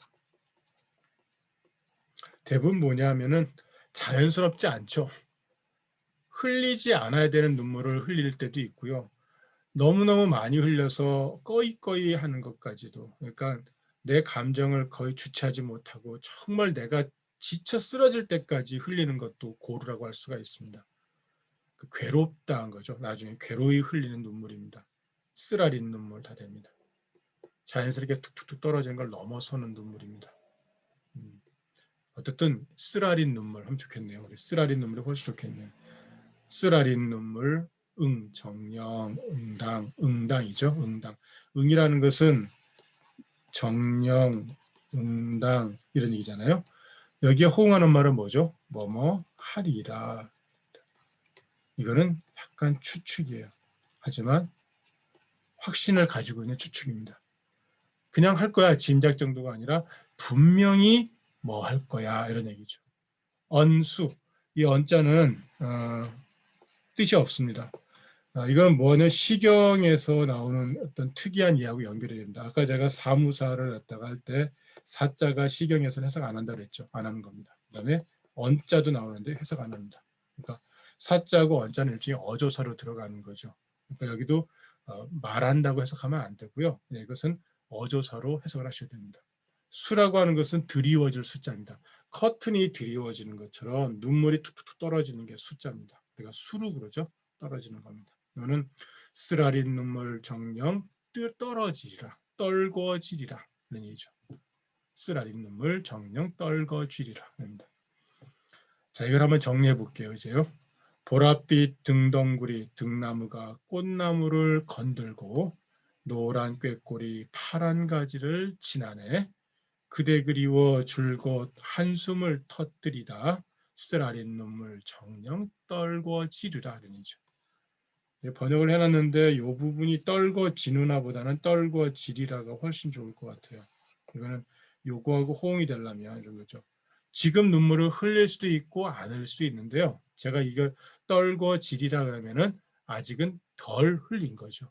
지금 내가 당신을 생각하면서 내내 탄식하는데 조만간에 난 눈물을 하염없이 흘리고 말 거야 라고 하는 이야기죠. 그래 당신 얼른 돌아와줘 라고 하는 거죠. 선생님 누군가를 그리워하고 있는 마음이 역력히 드러나죠. 자, 그 글자를 찾아라면 어디가 있어요? 당장 보이시죠? 여기 사군이라는 말도 되겠고요. 고루라는 말도 되겠죠. 탄식이라는 말도 될 거예요. 그렇죠? 지금 여기 이 앞부분하고 이 뒷부분이 어떻게 연결이 될까요? 시를만 본다면 앞에 보라색, 꽃, 노란색, 파란색 대단히 색감이 뛰어나죠. 이 색감과 여기서 나오는 그리움이라고 하는 감정하고 이것이 연결이 되나요? 안 돼요. 이 시의 한계는 앞에 두 구하고 뒤에 두 구가 약간 별개로 노는 듯한 느낌을 갖는다는 거죠. 잘 됐거나 못 됐거나 떠나서 지금 이 시는 그런 부분을 보여주고 있습니다. 시상이 수무제 안에서 일관되지 않았던 부분. 모르겠어요. 우염이라는 작가는 일부러 의도적일 수 있습니다. 봄날이라고 하는 부분들을 강조하기 위해서 이렇게 화사하고 색깔이 아름다운데 나는 왜 이렇게 그리움에 빠져 있노? 라고 하는 약간 이 앞과 뒤를 갖다가 뭔가 부조화를 시켜가지고 자기의 그리움이라는 감정을 더 극대화할 수도 있다고 생각할 수 있습니다. 가능하다고 생각해요. 두 가지입니다. 그죠? 하나는 시상의 전반적인 분위기를 갖다가 만드는데 실패했거나 또 하나는 의도적으로 부조화를 만들어 가지고 사람들로 하여금 그리움이란 감정을 더 극대화시킬 수 있도록 집중할 수 있도록 만들었거나 둘 중에 하나입니다. 단 두 가지 해석은 가능한데 가장 분명한 것은 그리움이라는 감정을 표현하는 글자들을 분명히 노출시키고 있다는 거죠.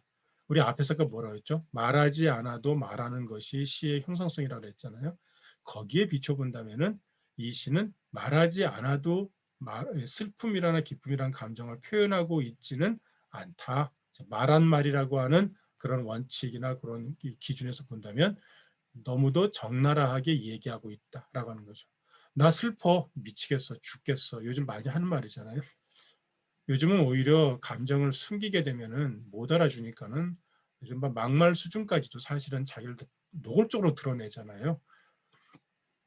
난 네가 나를 좋아해 주려면 나는 너를 어떻게 할 줄 몰라. 이런 식의 어떤 위협까지도 가하면서 이런 것들이 이제 요즘 세상 세태라서 뭐 이렇게 보면은 뭐 편안해 보일 수 있는데 한시가 갖고 있는 함축미나 완곡한 어떤 그 말 이런 것은 약간 거리가 있을 수 있겠다라는 겁니다.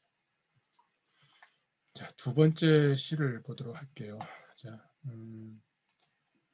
오늘은 사실 첫날인 부분이 있긴 한데 그래도 이 시를 일단 좀 볼 수 있는 데까지 봐야 될 것 같습니다. 두 번째는 사조예요. 사조는 대단히 시를 잘 쓴다고 알려진 인물인데 그걸 떠날게요. 떠나버리시고 똑같은 옥계원이라고 하는 시입니다. 이것도 마찬가지로 제목을 보면 우리는 이것도 여인의 원망함, 그리움, 아쉬움을 표현하고 있다라고 주제는 알 수가 있어요. 그죠? 그래서 우리가 중고등학교 때까지 다닐 때 보면은 지금은 요즘 한시를 안 가르치시는 것 같아요. 근데 저도 중고등학교 다닐 때 고전 시간인 비슷한 데서 시를 배웠던 것 같고요. 국어 시간에도 두보시도 배웠던 것 같습니다. 그래서 저보다 연배가 10년 연상이신 분하고 제가 이야기를 하거나 시를 얘기하면 줄줄줄 외우시더라고요. 수업 그 배웠던 거. 그래서 지금은 이제 그렇진 않은 것 같아요. 오히려 제가 중학교, 고등학교 선생님들하고 만나서 얘기해 보면은 시한수 제대로 가르치지 못하고 이제 그 애들을 졸업시킨 경우가 너무 많다고 얘기를 합니다.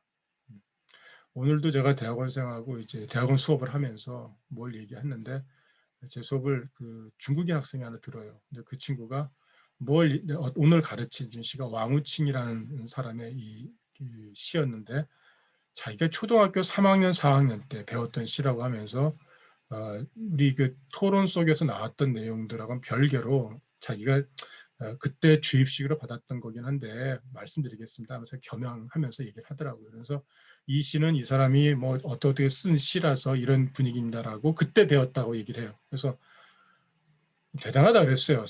초등학교 때 배웠던 시의 어떤 그 분석 내용을 또 기억하고 있으니. 그런데 이 친구 하는 말이 중국에서는 어떤 주입식을 시키잖아요. 근데 그것들을 다 기억하고 있다라는 거죠. 그리고 놀랄 것은 초등학교 때부터 사실은 한시 교육을 시키는 거죠.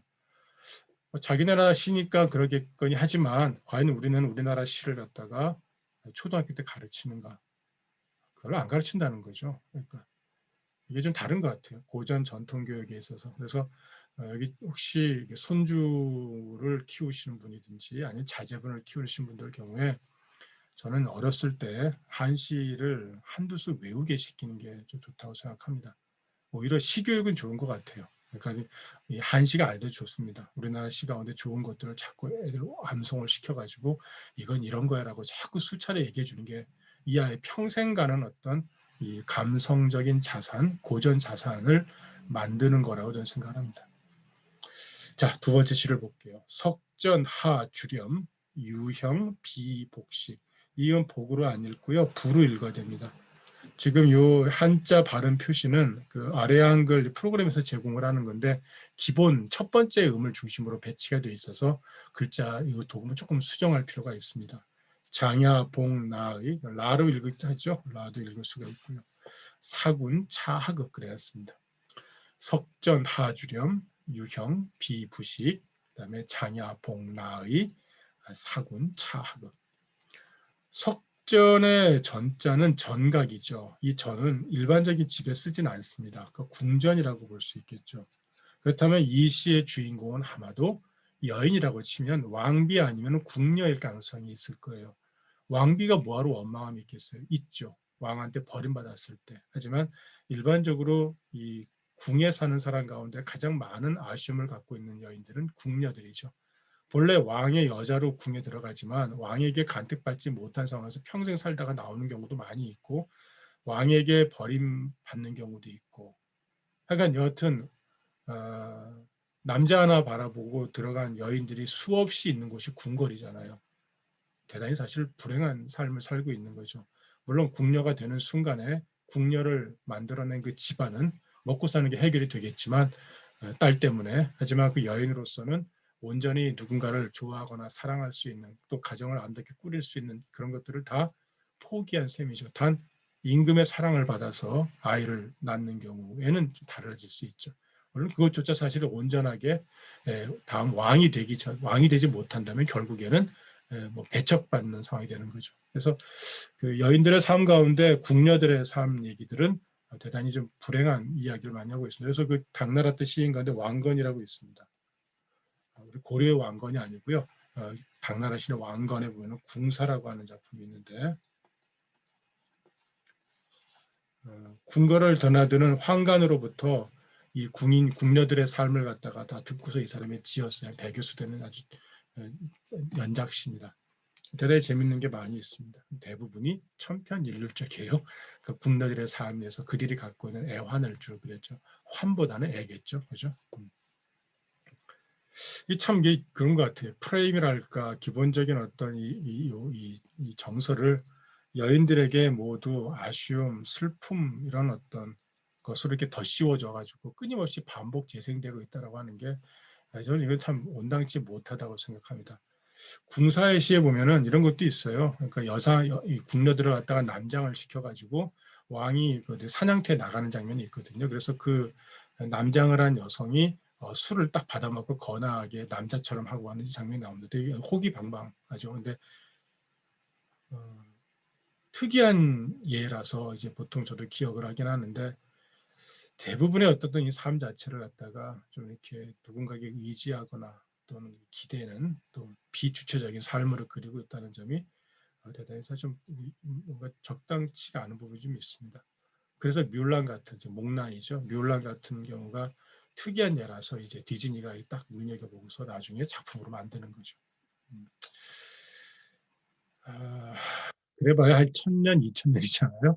이미 세상의 지축은 기울었다고 얘기를 보통 합니다. 그래서 예전과 다른 어떤 여성의 삶에 대한 어떤 조건들이 만들어지고 있기 때문에 멀고 길게 본다면 세상은 변하고 있는 것 같다 생각을 하고 있습니다. 근데 이제 한시, 한문학에서 다루고 있는 여성의 삶은 대단히 조금 이 아래 좀 가라앉아 있다는 점이 좀 있습니다. 하 주령 됐습니다. 하는 내릴 하자고요. 주는 구슬로 만든 발입니다. 이 발 염자죠. 발에 들어가는 이유도 구슬로 이렇게 만들어 놓은 거죠. 이렇게 발이 쳐져 있고요.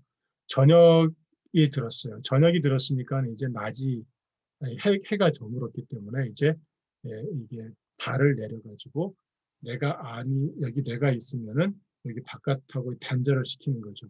즉 내가 여인이 있으면은 바깥과 나 사이에 일종의 블라인드를 친 거죠. 블라인드를 쳤습니다. 하는 내릴 하자입니다.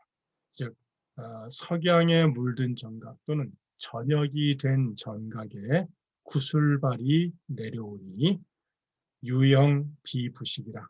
유형. 아까 제가 이 새가 날아다니는 거나 벌레가 날아다니는 것을 유자를 쓴다 그랬죠. 바로 방금 나왔네요. 그죠? 금방 나왔습니다. 흐를 유자를 씁니다. 마치 물을 흘러다니는 것처럼 하늘을 흘러다니는 겁니다. 유형하는 거죠. 형은 반딧불 형자입니다. 반딧불이. 그 꽁지에 이렇게 불이 반짝반짝 빛나는 거죠. 혹시 못 보신 분이라면 반드시 한번 볼 수 있는 기회를 가지시면 좋을 것 같아요. 되게 흥미롭고 환상적입니다. 어떻게 저렇게 그 꽁무니에서 불이 반짝반짝 날까? 물론 비밀은 있어요.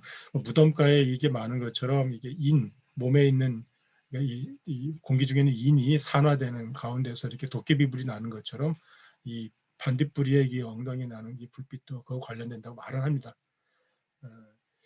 그러니까 이 반딧불이는 이 무공해 지역에 있다 그러니까는 이것이 있는 곳을 한번 확인해 보시면 좋을 것 같아요. 비는 날비자고요. 식은 이때는 탄식할 식자가 아니라 쉴 식자입니다. 쉬다. 멈추는 거죠. 멈추는 겁니다. 원래 자라고 하는 글자 밑에 나음심이잖아요. 마음이 있고 붙어 잤잖아요. 일종의 이 마음으로부터 뭐가 나오는 겁니다. 그러니까 호흡이죠. 우리가 세상에 태어날 때 어떻게 하죠? 앙하고 울죠. 호하고 나는 생명을 걷어갈 때 어떻게 하죠? 하고 들어가죠. 그래서 호흡이죠. 숨을 내쉬고 나왔다가 내가 내쉬었던 숨을 갖다 마지막 들이쉬고 들어가는 게 바로 인간의 삶과 죽음이라고 보통 얘기를 하잖아요. 어쨌든 이 비라는 것은 생동력 있게 날아다니는 거라면은 쉬기라는 것은 약간 멈추는 거죠. 날았다 쉬었다 올라갔다 내려갔다 갔다 멈췄다. 이게 바로 이제 아주 자유롭게 유영하는 모습이죠. 그래서 날아다니는 나는 반딧불이 반딧불이라고도 부르고 반딧불이라고도 불러요. 그러니까 요 이자가 그 주격이 아니고요. 요 자체가 이제 이름이에요. 나는 반딧불이 날다가 다시 쉬는구나. 여기까지 보시면 이제 밤의 풍경이죠. 저녁이 된 밤의 풍경입니다. 장야, 복, 나이. 이 여인은 밤 내내. 장이라고 하는 긴 밤입니다. 긴 밤. 이것은 상대적인 밤이죠. 똑같이 밤중이 되면은 저녁부터 해서 그 다음날 새벽까지 이렇게 한 뭐 길면은 12시간 좀 될 거고 짧으면은 좀 짧겠죠. 똑같은 시간인데 길다라고 하는 것은 혼자 있기 때문이겠죠. 누군가 얘기를 나누면 또 짧게 느껴질 수 있지만은 혼자서 지내야 되기 때문에 이거 상대적인 긴 밤입니다. 어쨌든 오랜 밤에 봉, 나이, 봉은 재봉할 봉자입니다. 나이는 비단 옷이에요. 그러니까 비단 옷을 재봉한다, 짓고 있다는 얘기죠. 뭐 재봉틀을 박는 건 아니고요. 비단 옷을 짓는 겁니다. 비단 옷을 짓다. 누구의 옷을 져요? 님의 옷이겠죠. 떠나가는 자기 옷을 바느질한다고 해서 한 건 아니고요. 내가 누군가에게 드릴 옷을 지금 밤새 짓고 있는 겁니다. 옷을 짓는 행위하고 도대체 그 다음에 나오는 사군 차하극이 어떻게 연결이 될까요? 사군은 님을 그리워하고 그대의 그리움이 차 이렇게도 하 어찌 극 지극한가 이런 얘기입니다. 그대의 생각이 또 그대의 그리워함이 이다지도 이 얼마나 극단까지 이르는가 지극한가 그랬습니다. 한때 그 좀 오래된 드라마입니다만은 그 아마 기억나실 수 있을 것 같은데요. 현빈과 그 하지원이라는 그 배우가 나왔던 드라마가 있었죠. 시크릿 가든인가요? 어딘가에 그 현빈이 입었던 그 트레이닝복인가요? 거기 보면은 뭐 한 땀 한 땀 뭐 이탈리아 장인이 만들었다고 하면서 막 대단히 뭐 자랑하는 장면이 나오잖아요. 이것 연결이 됩니다. 그러니까는 한 땀 한 땀 누군가를 위해서 바느질하면서 옷을 지어갔던 것은 한 번 바느질을 돌릴 때마다 그 사람을 생각하는 거죠. 그러니까 옷을 지어가는 그 순간순간이 바느질하는 순간순간이 바로 그 내가 그리워하는 당신에 대한 생각이 한 번 하고 또 한 번 하고 하면서 계속 그 바느질을 이 여인은 긴 밤 내내 했다 그랬잖아요. 한 번도 쉬지 않고 바느질은 쉬면 안 되잖아요. 잘못하면 손에 찔리니까. 쉬지 않고 천천히 나가는 동안에 당신을 계속해서 끊임없이 생각을 했다라는 거예요. 이게 언제 끝날지는 알 수 없어요. 이다지도 힘들단 말인가. 이 극이라고 하는 말은 이 끝이 어딨나 이거 물어보는 게 아니라 참으로 어디가 끝인지 모를 정도로 너무너무도 당신에 대한 그리움은 끝이 없구나라는 걸 표현해 주는 겁니다. 한 땀 한 땀 바느질하는 것 속에 바로 상대에 대한 어떤 그리운 감정들을 하나하나 차곡차곡 다시 곱씹고 있는 거죠. 너무너무 힘겹겠죠. 어려울 겁니다.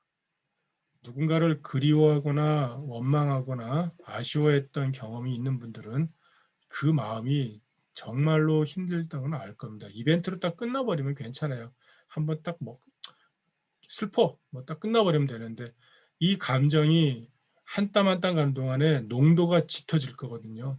미움도 진해질 거고요. 그리움의 감정도 더욱더 강해질 거예요. 그럼 마지막에 이제 바느질하는 순간은 거의 터져버리겠죠. 거기까지는 얘기를 안 했고 그래서 이 차하극, 이 얼마나 지극한가, 이 얼마나 하염이 없는가, 끝이 없는가 라고 얘기를 합니다. 제가 없다라는 말은 없어요. 이 어디가 끝이란가 이렇게 해석을 할 수 있어요. 그래서요. 그러니까 그대의 생각은 이렇게 어디가 끝이란가 이렇게 해석을 할 수 있어요. 그래서 제가 이건 약간 의역을 한 겁니다. 다시 정리해 볼게요. 저녁 든 정각에 구슬발을 내리니 자기가 내렸겠죠.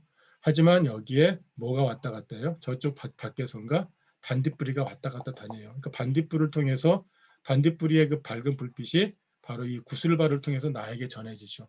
바로 이 아래서 이 여인은 뭐하냐면 한밤 내내 비단 옷을 지으면서 상대님에 대한 그리움들을 하나하나 차곡차곡 더욱더 곱씹고 있는 중인 거죠. 그래서 요거는 앞에 있는 이것과 이 부분들이 앞에 부분이 저녁 풍경이고 뒷부분은 이제 이 비단옷을 한들 풍경인데 이 안과 밖이 단절된 것처럼 보였는데 실은 이 반딧불이의 불빛을 통해서 이것이 비쳐 보일 거 아니에요. 뭐 촛불 켜고 한다는 얘기가 없잖아요. 전 그래서 어렵지만 반딧불이의 불빛이 이 여인이 바느질하는 데 일정하게 도움을 줬을 거라 생각이 들고요. 왜냐면 시에서 찾아야 되니까 우리가. 없어도 그냥 뭐 불 켜고 했겠지라고 하지 마시고요. 시 안의 부분에서 찾아내셔야 돼요. 우리 형설주공이라고 그랬잖아요. 아시는 것처럼. 그러니까 반딧불이 모아져 그 불빛에 책을 읽었던 것처럼 어떤 불빛이 있으면 그 불빛에 비춰보면서 언뜻 특히 명멸하죠. 반짝반짝 하잖아요. 불 들어왔다 안 들어왔다 불 들어왔다 안 들어왔다 하면서 우리 생각도 들어왔다 안 들어왔다 들어왔다 안 들어왔다 하는 거죠. 또 어렴풋이 또 들어왔다 안 들어왔다 하니까 더 세심하게 또 이 바느질을 하겠죠. 안과 밖을 단절시켰는데 다시 밖에서 나를 자극하는 불빛이 보이고 그 불빛에 따라서 나는 한 땀 한 땀 그리움을 담아서 옷을 짓고 있네. 나름대로 연결되는 부분이 있습니다. 그렇죠? 어쨌든 마지막에서 이 어디가 끝이런가라고 하면서 이 감정의 끝자락에 대해서 본인도 모르겠다라고 하는 식의 아쉬운 표현을 극단적으로 표현하고 있습니다. 세 번째 시를 보도록 하겠습니다. 자, 세 번째 시는 200의 시인데요. 자, 여기에 200이라는 이름을 지어버리겠습니다. 지어버리고 나서 또 볼게요. 같은 제목이에요. 그러니까 옥계원이라는 이름 제목을 줘가지고 모든 많은 사람들이 시를 졌는데 지금 그 중에서 세 수를 뽑아가지고 제가 해드리고 싶은 말씀을 이제 말 한 말을 얘기해 드리려고 하는 겁니다. 옥계, 생, 백로, 야구, 침, 나말, 각하, 수정염, 영농, 망추월이었습니다. 옥계 앞에 옥계 똑같네요, 그죠? 하얀 섬돌 괜찮을 것 같아요, 그죠? 뭐 고운 섬돌이 고운 건 아니니까요. 하얗다고 한 것은 이걸 밤이라고 치면 달이 비친다고 볼 수 있죠. 사실 달이 있는지 없는지 몰랐는데 맨 마지막에 추월이 등장을 해요. 그러니까 이 옥계가 된 이유는 달밤에 이 섬돌이 빛나서 하얗게 보이는 거죠. 하얀 대리석으로 섬돌을 깔지는 않잖아요. 아마 이런 그 방에 들어가는 섬돌은 특별히 이렇게 제작된 게 아니라면은 그냥 돌 이렇게 덩이를 이렇게 몇 개 올려놨을 거예요. 근데 그 돌은 막 거무튀튀한 것도 있을 거고요. 거기에 이제 달이 비쳐가지고 하얗게 빛나겠죠. 근데 하나 더 있어요. 보세요. 생백로라고 그랬습니다. 백로, 하얀 이슬이 생한다. 여기서 아주 핵심되는 글자는 생자입니다. 자, 여기 섬돌이 있고요. 섬돌에 이슬이 내렸어요. 지금은 이제 붉은색을 표현했지만 하얗다고 생각하시면 됩니다. 이슬이 생하고 있어요. 어떻게 이슬이 자라죠? 쌓이는 거죠. 왕유의 시 가운데 강남콩이 친구, 원래 남자친구에 주는 시인데 남사친에게 주는 시인데 남자가 이건 친구에 대한 우정을 이제 여인의 사랑처럼 빗댄 시가 하나 있는데요. 이런 시가 있습니다. 그대가 지금 강남에 가 있는데 지금 자네가 떠나갈 때 이 강남콩이 있는데 강남콩이 좀 씨가 맺히더니만은 지금은 빨갛게 맺혀서 톡 터지더라 이런 비슷한 시가 있습니다. 이걸 어떻게 보통 이해하냐면은 자네에 대한 자네와의 우정이 점점점 이제 진해지고 그리워지면서 그 그리움들이 이제 빨간 열매로 맺어졌더라 하는 거죠. 그러니까 이거는 사랑하거나 좋아하는 감정, 만약에 여인에 비유한다면, 남녀간의 사랑에 비유한다면은 내 사랑하는 사람에 대해서 일정한 정도로 그 감정들이 커간다라는 걸 보여주는 거예요. 이런 식으로 아주 천근하게 이해하면은 뭐 조그만 콩알만했던 너에 대한 사랑이 수박만해졌어 이런 거죠. 그죠? 뭐 좀 커져가지고 그런 어떤 있어요. 그러니까 그걸 강낭콩이라고 했고 실제로 콩 강낭콩의 그 알맹이를 엮어가지고 이 뭐죠 목걸이처럼 하기도 하고 상대에게 당신에 대한 그리움을 표현하는 남녀간의 정표를 썼대요. 상사자라고 그러는데요. 서로 상자에다가 생각사자에다가 상사자라고 하는 그거 한대요. 그러니까 서로 그리움을 정표로서 강낭콩을 주는 거죠. 그래서 농담 삼아 혹시 여러분들은 누구 좋아하시면은 강낭콩 몇 개 쥐어주세요. 나 당신 좋아해 이런 말이 되는 거죠. 자, 이건 이렇게 자라나는 거예요. 조그맸던 알갱이가 점점 커지고 색깔이 포르스름했던 것이 붉게 변하는 거 이런 것처럼 어떤 감정이 자라난 걸 보여주잖아요. 지금 요 시에서는 이 백로가 하얀 이슬이 내렸는데 이 이슬이 조금 있다가 점점 많이 내리는 겁니다. 그럼 점점 흥건해지겠죠. 처음에는 축축하다는 느낌이 안 들었었는데 이게 점점 많아지면은 스며들면서 축축해지겠죠. 그게 바로 이구에 나와요. 놀랍게도. 야구 침 나말 야구 밤이 오래됐습니다. 우리 아까 장야라는 말을 아까 배웠습니다. 방금 전에 긴 밤이라고 그랬잖아요. 근데 이걸 순서를 바꾸니까 전혀 다른 말이 돼요. 야장도 될 텐데 지금 이 시에서는 야구로 했어요. 그러니까 밤이 오래되었다라는 거죠. 한밤이 됐고 한밤 시간이 한참을 지났다는 겁니다. 구라는 글자는 우리가 잘 양구라는 말도 같이 써놓으세요. 한참을 지난 겁니다. 한참 지난 것. 아까 장야라고 하면은 그냥 밤이 길다라고 돼 있지만 야심하다, 야구하다면 야심은 밤이 깊어가는 거고 야구라고 하는 것은 밤이 오래오래 들어간 한참이 된 거죠. 시간의 경과를 보여줍니다. 그러니까 우리가 어떤 특정한 걸 얘기할 때 그냥 수식하듯이 멋진 사람 이거하고 사람이 멋져가 하고는 다르지 않으세요? 변화의 과정을 설명하면서 그 사람이 점점점 새로운 모습으로 나아가고 있다라는 어떤 생동감을 줄 수 있어요. 너는 참 멋져가 하고 멋진 사람이야 하고는 멋진 사람은 이제 완성된 완결태를 얘기하는 거라면 사람이 멋져가 그러는 것은 점점점 변해가는 그 사람의 생장하고 있는 모습을 보여주는 거죠. 야구는 그런 뜻을 가지고 있다고 볼 수 있습니다.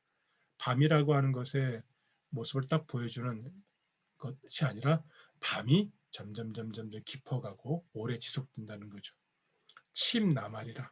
나자는 비단 나자고 말은 버섯 말자. 양말하는 것은 이 버선인데 버선은 버섯인데 서양에서 쓰는 게 양말이죠.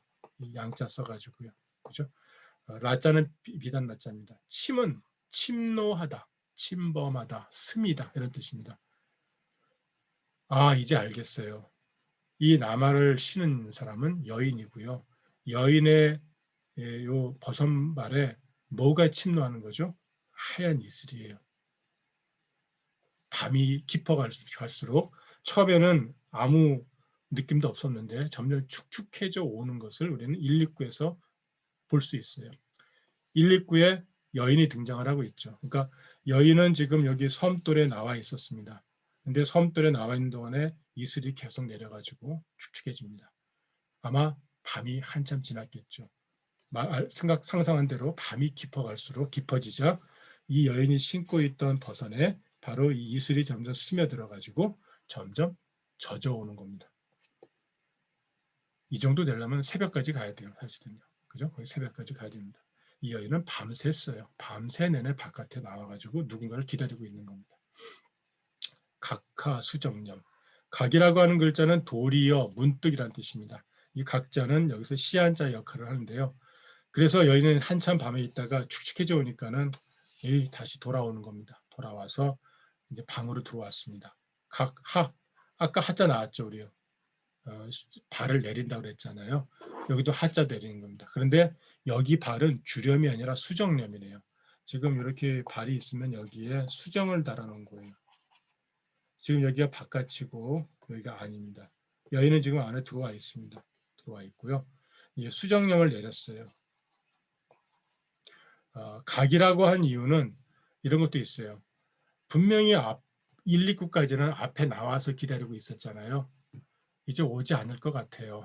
오지 않을 것 같아서 수정념을 내려버립니다. 사실은 여전히 기다리고 있지만 되레 그냥 바깥과 단절된 형태로 좀 시간을 보내려고 발을 내립니다. 우리 요즘 말로 하면은 밖에 나가서 누군가를 기다리다가 이제 안 오는 것 같아요. 내 몸도 추워지고 집으로 돌아와가지고는 속상하기도 합니다. 그래서 발을 확 내려버렸어요. 근데 그 발이 구멍이 숭숭숭 뚫려가지고 바깥에 다 보이는 거예요. 여기에 뭐가 보이는지 보세요. 영롱망추월입니다. 영롱하다, 영롱하다 말 지금 쓰죠. 반짝반짝하는 겁니다. 영롱하다. 망, 바라볼 망자, 추월, 가을달입니다. 저쪽에 가을달이 있고요. 안에서 보는데 이 영롱하다는 얘기는 잘 보세요. 달은 보이지가 않죠. 멀리 보일 건데요. 달빛이 수정에 비쳐서 반짝반짝반짝하는 겁니다. 바닷가에 햇빛이 비쳐가지고 반짝반짝하는 것처럼. 그러니까 앞서 우리가 반딧불이가 이제 날았다 쉬었다 하는 빛이 있었고 그 빛 아래에서 한 땀 한 땀 이제 옷을 짓고 있는 여인의 모습을 사주에서 본 적이 있죠.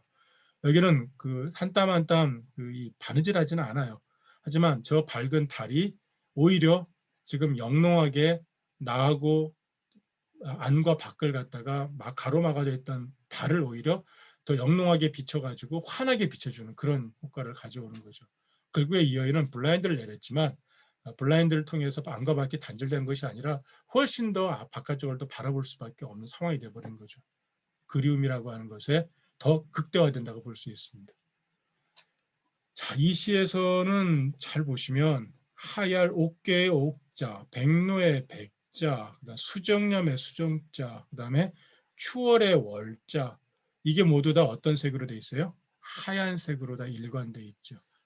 그러니까 이 1, 2, 3, 4, 9가 1, 2구는 분명 밖의 풍경이고 이건 안의 그 광경이잖아요. 안의 모습, 안과 밖으로 단절되어 있는데 여인이 다 등장을 해요. 앞서 우리가 우염의 시에서 보면은 그리움의 주체는 3, 4구에 등장하지만 1, 2구는 관계가 없잖아요. 밖의 풍경일 뿐이었잖아요. 근데 바깥의 풍경에도 여기는 주인공이 등장을 해요. 그러니까 사람으로 1, 2, 3, 4구에 다 관철되고 있고 그 다음에 색깔을 가지고 전체적인 분위기를 만들어가고 있고 거꾸로 이 추월이 앞에까지도 연결될 수 있죠. 섬들도 하얗게 비치고 이슬도 하얗게 빛나게 만드는 건 다 가을달 덕분이에요. 그러니까 이거는 시간적인 경과하면서도 하나의 화면으로 확보하고 있다고 볼 수가 있어요. 더 놀라운 거는 여기에서는 그립다란 말이 한마디도 없다라는 거죠. 아까 우리 사조의 시에서는 당신을 그리워하는 마음이 이 얼마나 언제쯤이나 끝날까라고 하는 게 있었고요. 우염의 시에서는 당신 그리워서 눈물을 난 뚝뚝 떨어뜨리고 말 거야 라고 하는 그런 표현이 있었죠. 여기서는 당신 그립단 말 한마디도 없어요. 나 눈물 흘린단 말도 한마디도 없고요. 당신에 대한 그리움 때문에 미치겠어란 말도 한마디도 없어요. 그럼에도 불구하고 우리는 님이 그리워서 누군가에 대한 그리움 때문에 그리움을 끝내 그 시선을 놓지 못하고 결국에 그쪽을 바라보고 있는 누군가를 볼 수가 있어요. 달이라고 하는 것은 일종의 매개잖아요. 내가 여기서 바라보지만 상대도 저쪽에서 바라보거든요. 그러니까 나와 상대를 이어주는 매개 역할로서 이 가을달이 등장을 하는데 이 가을달을 매개로 해서 나는 당신하고 연결이 되어 있어요. 지금 보이지 않아요. 이 바라볼 망자는 보이지 않는 대상에 대한 계속 하염없는 어떤 시선을 주는 것이거든요. 그러니까 그런 어떤 자기의 감정을 표현하는 말이 하나도 없음에도 불구하고 이 시에서는 그 그리움이라는 말, 그리움이 갖는 어떤 집착 또는 끈 또는 뗄래야 뗄 수 없는 어떤 것 이런 거죠. 한번 빠지게 되면은 헤어나올 수 없는 어떤 무덤 같은 거 그런 거죠. 그런 어떤 감정의 어떤 깊이, 폭, 강렬도 이런 것들을 다 보여주고 있다고 볼 수 있습니다. 제가 200이라는 이름을 지워도 사실은 이 시는 앞서 있는 시보다는 훨씬 더 완성도가 있다. 말하지 않아도 말하는 것, 그러니까 사랑이라는 것, 그림이라는 감정을 말하지 않아도 여기는 충분히 얘기하고 있더라라고 하는 것을 말씀드릴 수 있을 것 같습니다. 옥계원 세수를 찬찬히 비교해 보시면 제가 보기에는 이 시에 대한 기본적인 어떤 이해에 한 단계 더 나아가셨다고 볼 수 있을 것 같습니다. 이게 번역은 이렇게 돼 있는데 이거는 참조하십사라고 놓는 거니까 너무 거기에 매이진 않으시면 될 것 같습니다. 오늘은 사실 첫날이기도 하고 그 다음에 요 시를 세 수 정도 이렇게 충분히 봤습니다. 봤고 다 오원절구이긴 하지만 하나하나 찬찬히 들여다 본 셈입니다. 그래서 오늘은 여기까지 강의를 진행하도록 하겠습니다. 다음 시간에 요 연주식격 강의를 본격적으로 들어가도록 하겠습니다. 다음에 들어갈 시는 두보의 요 시예요. 그러니까 지금 연주식격의 흥의 겨울하는 시인데요. 제가 번역만 해주고 다음 시간에 예고편으로 그건 번역만 한번 해주고 마무리를 짓겠습니다. 만흥이라는 시예요. 교재에 보시면 우리가 1페이지에 있을 겁니다. 권지일 해가지고요. 사구 전대격 있고 만흥이라는 크게 제목입니다. 만자는 흐드러질 만자고요. 마음대로 갈 만자고 내가 통제되지 않는 어떤 질펀하게 흘러가는 게 바로 만이에요. 그래서 만흥 그러면은 흥의 겨워라고 이렇게 제가 의역을 했습니다만은 되는 대로 흥이 나는 대로 그냥 냅두다 이런 뜻을 가지고 있습니다. 두공부라고 거기 돼 있죠. 거기 원주가 있고 밑에 지은이가 두공부라고 돼 있는데 두보가 촉당으로 성도로 이제 피신 가서 이 공부 원해랑이라고 하는 벼슬을 하죠. 두보가 했던 벼슬 가운데서 제일 큰 벼슬이긴 한데 거의 명예직이에요. 원해랑이니까 정원 외에 이제 있는 거죠. 근데 이것도 올해는 못해요. 하지만 두보를 좀 높게 보려고 하는 분들은 직책을 우리도 뭐 원장, 소장 이런 것처럼 학장 또는 뭐 무슨 뭐 총장 이런 거 또는 뭐 국장 이런 거 하는 것처럼요. 공부라고 하는 벼슬을 이제 앞서 내세워줍니다. 하지만 저는 가능하면 원래 이름 그대로 노출시켜 가지고 하도록 하겠습니다. 자, 여기는 7원절구예요. 앞서 5개월은 5원절구였잖아요. 7원절구입니다. 7원절구 어떻게 읽으라 했죠? 호흡을 둘, 둘, 셋으로 끊어 읽으라 했죠. 한번 같이 읽어보겠습니다. 제가 읽으면 같이 읽으시면 될 것 같습니다. 삼경양화 포백전, 점계하엽 첩청전, 죽군 치자 무인견, 사상부추 방모면. 아마 5원 절구보다 7원 절구가 되니까 좀 양이 많아져서 좀 기네요라는 느낌을 가질 겁니다. 이게 만약에 네 줄이 더 붙으면은 갑자기 늘어난 줄 때문에 허걱할 수가 있어요. 그래서 제가 되도록이면 긴 시보다는 짧은 시를 가지고 시에 대해서 편하게 접근하시라고 제가 지금 7원 절구가 모아져 있는 이 작품집을 선택을 했습니다. 둘둘셋이라 그랬죠. 자 보세요. 삼경 이거는 이 삼자는 들러붙었던 뜻이에요. 죽으로 만들어서 이렇게 죽처럼 붙어 있는 거예요. 경자는 길경자죠. 길에 들러붙은 버들꽃은 그죠. 버들개지. 양화는 버들개지입니다. 버드나무의 꽃이라고 되어 있지만 버들솜 하얀 버들개지죠. 그러니까 길에 버들개지가 이렇게 쫙 깔려 있는 겁니다. 한국에서는 보기 드문 장면이에요. 하지만 중국에서는 아주 일반적인. 왜냐하면 가로수가 얘네들은 이 버드나무가 참 많거든요. 그래서 우리도 사실 버드나무 많이 심었던 것 같은데요. 물가에 많이 심어 놓긴 하죠. 그런데 이제 물가가 아닌 경우에는 요즘 버드나무가 다른 걸로 바꿔진 것 같습니다. 어쨌든 길에 붙은 버들개지를 보면 뭐 같아요? 하얀 담요를 깔아놓은 것 같은 거죠. 그래서 펼칠 포자, 힐백자, 담요 전자예요. 길에 붙은 버들개지 하얀 담요를 펼쳤고 점계하엽 첩청전이라. 점은 점을 찍다라는 것입니다. 점 찍다라는 표현이 참 낯설 수 있는데요. 꽃들이 이렇게 하나씩 하나씩 점 찍는 거죠. 좀 있으면 이제 벚꽃이면 날릴 터인데요. 벚꽃 아래에서 벚꽃이 내 옷에 붙은 게 점처럼 찍는 겁니다. 시냇가에 점을 찍는 거죠. 뭐가 하엽, 연잎입니다. 연잎. 연잎이라고 했으니까 이것은 연꽃이 보통 7, 8월에 피잖아요. 그러니까 바로 그 전쯤 되겠죠. 첩청전이라. 첩은 포개를 첩자고요.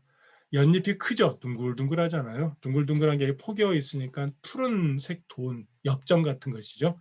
큰 돈이 이렇게 포개져 있는 것처럼 보인다는 얘기입니다.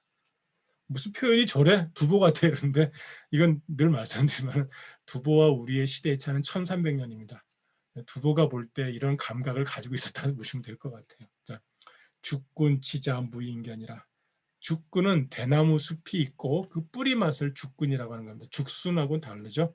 치자는 어린 아이인데 이 치자는 꿩 치자예요. 그래서 꿩 새끼, 새끼 꿩입니다. 무인견. 무인견은 이놈이 사람을 보지 못했다가 아니라 얘를 사람이 보지 못한 거죠. 너무 작고 또 이 대나무 숲 밑에 착 붙어 있으니까 안 보이는 거예요. 그래서 제가 사람에게 뵈지 않았다. 사람에게 보이지 않았다.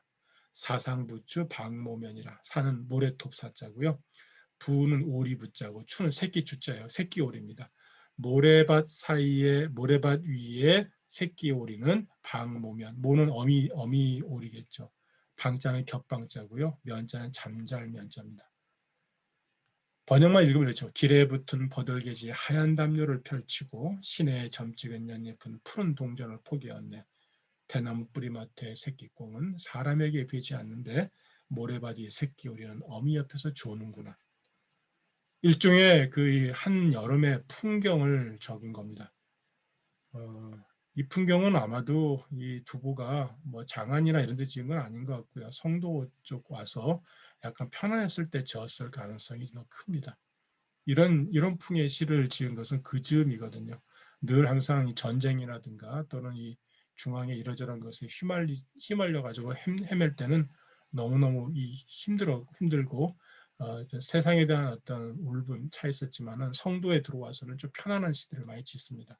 아무래도 내가 조금 더 편안하고 포기하고 또 가족과의 삶 속에서 소박한 삶을 갖다가 좋아하게 되면 더 많은 어떤 이 미움보다는 좀 더 안온한 편안한 느긋한 어떤 풍광이 내 눈에 들어오겠죠.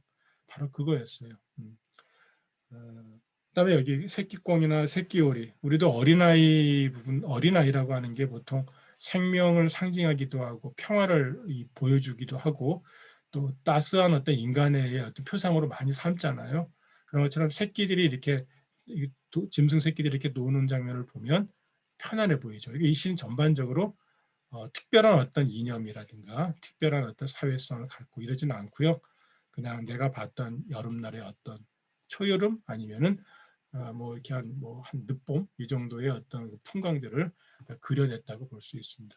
그런데 양화 버들개지가 핀 걸 보면은 이것은 사실 초봄 초여름까지는 아닌가 그 전인 것 같아요. 늦봄쯤 되지 않을까 싶은데요. 그러니까 늦봄이 될지 초봄은 아니고 봄날인 것만은 분명합니다. 하여튼 제 기억에도 이 버들개지가 막 굴러다녔던 것이 그 봄날이었던 것 같거든요. 봄날이지 여름은 아닌 것 같아요. 아마 하화가 아니고 하엽인 걸 보면 하화는 이제 조금 여름철 7, 8월에 피지만은 그 전에는 이제 그러니까 한 4월이나 5월쯤 될 것 같습니다. 자, 이 시에 대한 어떤 해설은 제가 이렇게 써놓기는 했어요. 지금 이제 준비를 하면서 여기 보면은 출전이나 그 다음에 우리 교재에 나와 있는 내용의 원문들. 이전에는 제가 그냥 원문으로 같이 읽었는데 그때는 그 사기열전 원문 자체가 길기 때문에 그런데 시에 대한 어떤 해설 부분에서 여러분이 꼭 봐야 될 것들은 제가 써놓고 또 참조하시라고 번역도에 같이 달아놨습니다. 그래서 이걸 보고 나중에 다시 한번 시 전체를 제가 전체적으로 한번 다시 읽어가면서 어떻게 이해하면 좋겠는가를 이렇게 보이는 방식으로 강의를 진행하도록 하겠습니다. 첫날입니다. 첫날인데 좀 이렇게 많은 이야기를 막 쏟아내느라고 말을 혹시 놓친 부분이 있을 수도 있고요. 또 잘못 전달된 부분이 없지 않아 있을 겁니다. 필요하신 내용은 이 도서관을 통해서 질의를 해주시면 제가 최대한 반영해서 답을 해드리도록 하겠습니다. 마찬가지 저 역시 완전치가 않은 어떤 이 학자입니다. 그러니까 이게 오랫동안 학교에 있다 하더라도 완성된 어떤 학자라기보다는 여전히 저는 배우는, 그래서 저는 항상 초학자란 말을 제일 좋아하는데요. 처음 초자 배울 학자, 아직도 초자, 아직도 처음 배우는 사람이라는 생각을 갖고 있습니다. 그래서 분명히 오류가 있을 겁니다. 그 오류에 대해서는 지적해 주시면 저도 따끔하게 배우도록 하겠습니다. 자, 마무리를 짓도록 하겠습니다. 또 먼 길을 같이 가게 되어 있습니다. 21년 한 해 동안 시를 가지고 함께 같이 또 오랫동안 공부할 것 같습니다. 봄, 여름, 가을, 겨울까지 이 시를 가지고 공부하시면서 조금이나마 한시 또는 한문 이런 고전들이 선생님들의 삶 속에 조금이라도 더 깊게 편안하게 다가갈 수 있기를 진심으로 기원합니다. 긴 시간 고생하셨습니다. 다음 시간에 뵙도록 하겠습니다.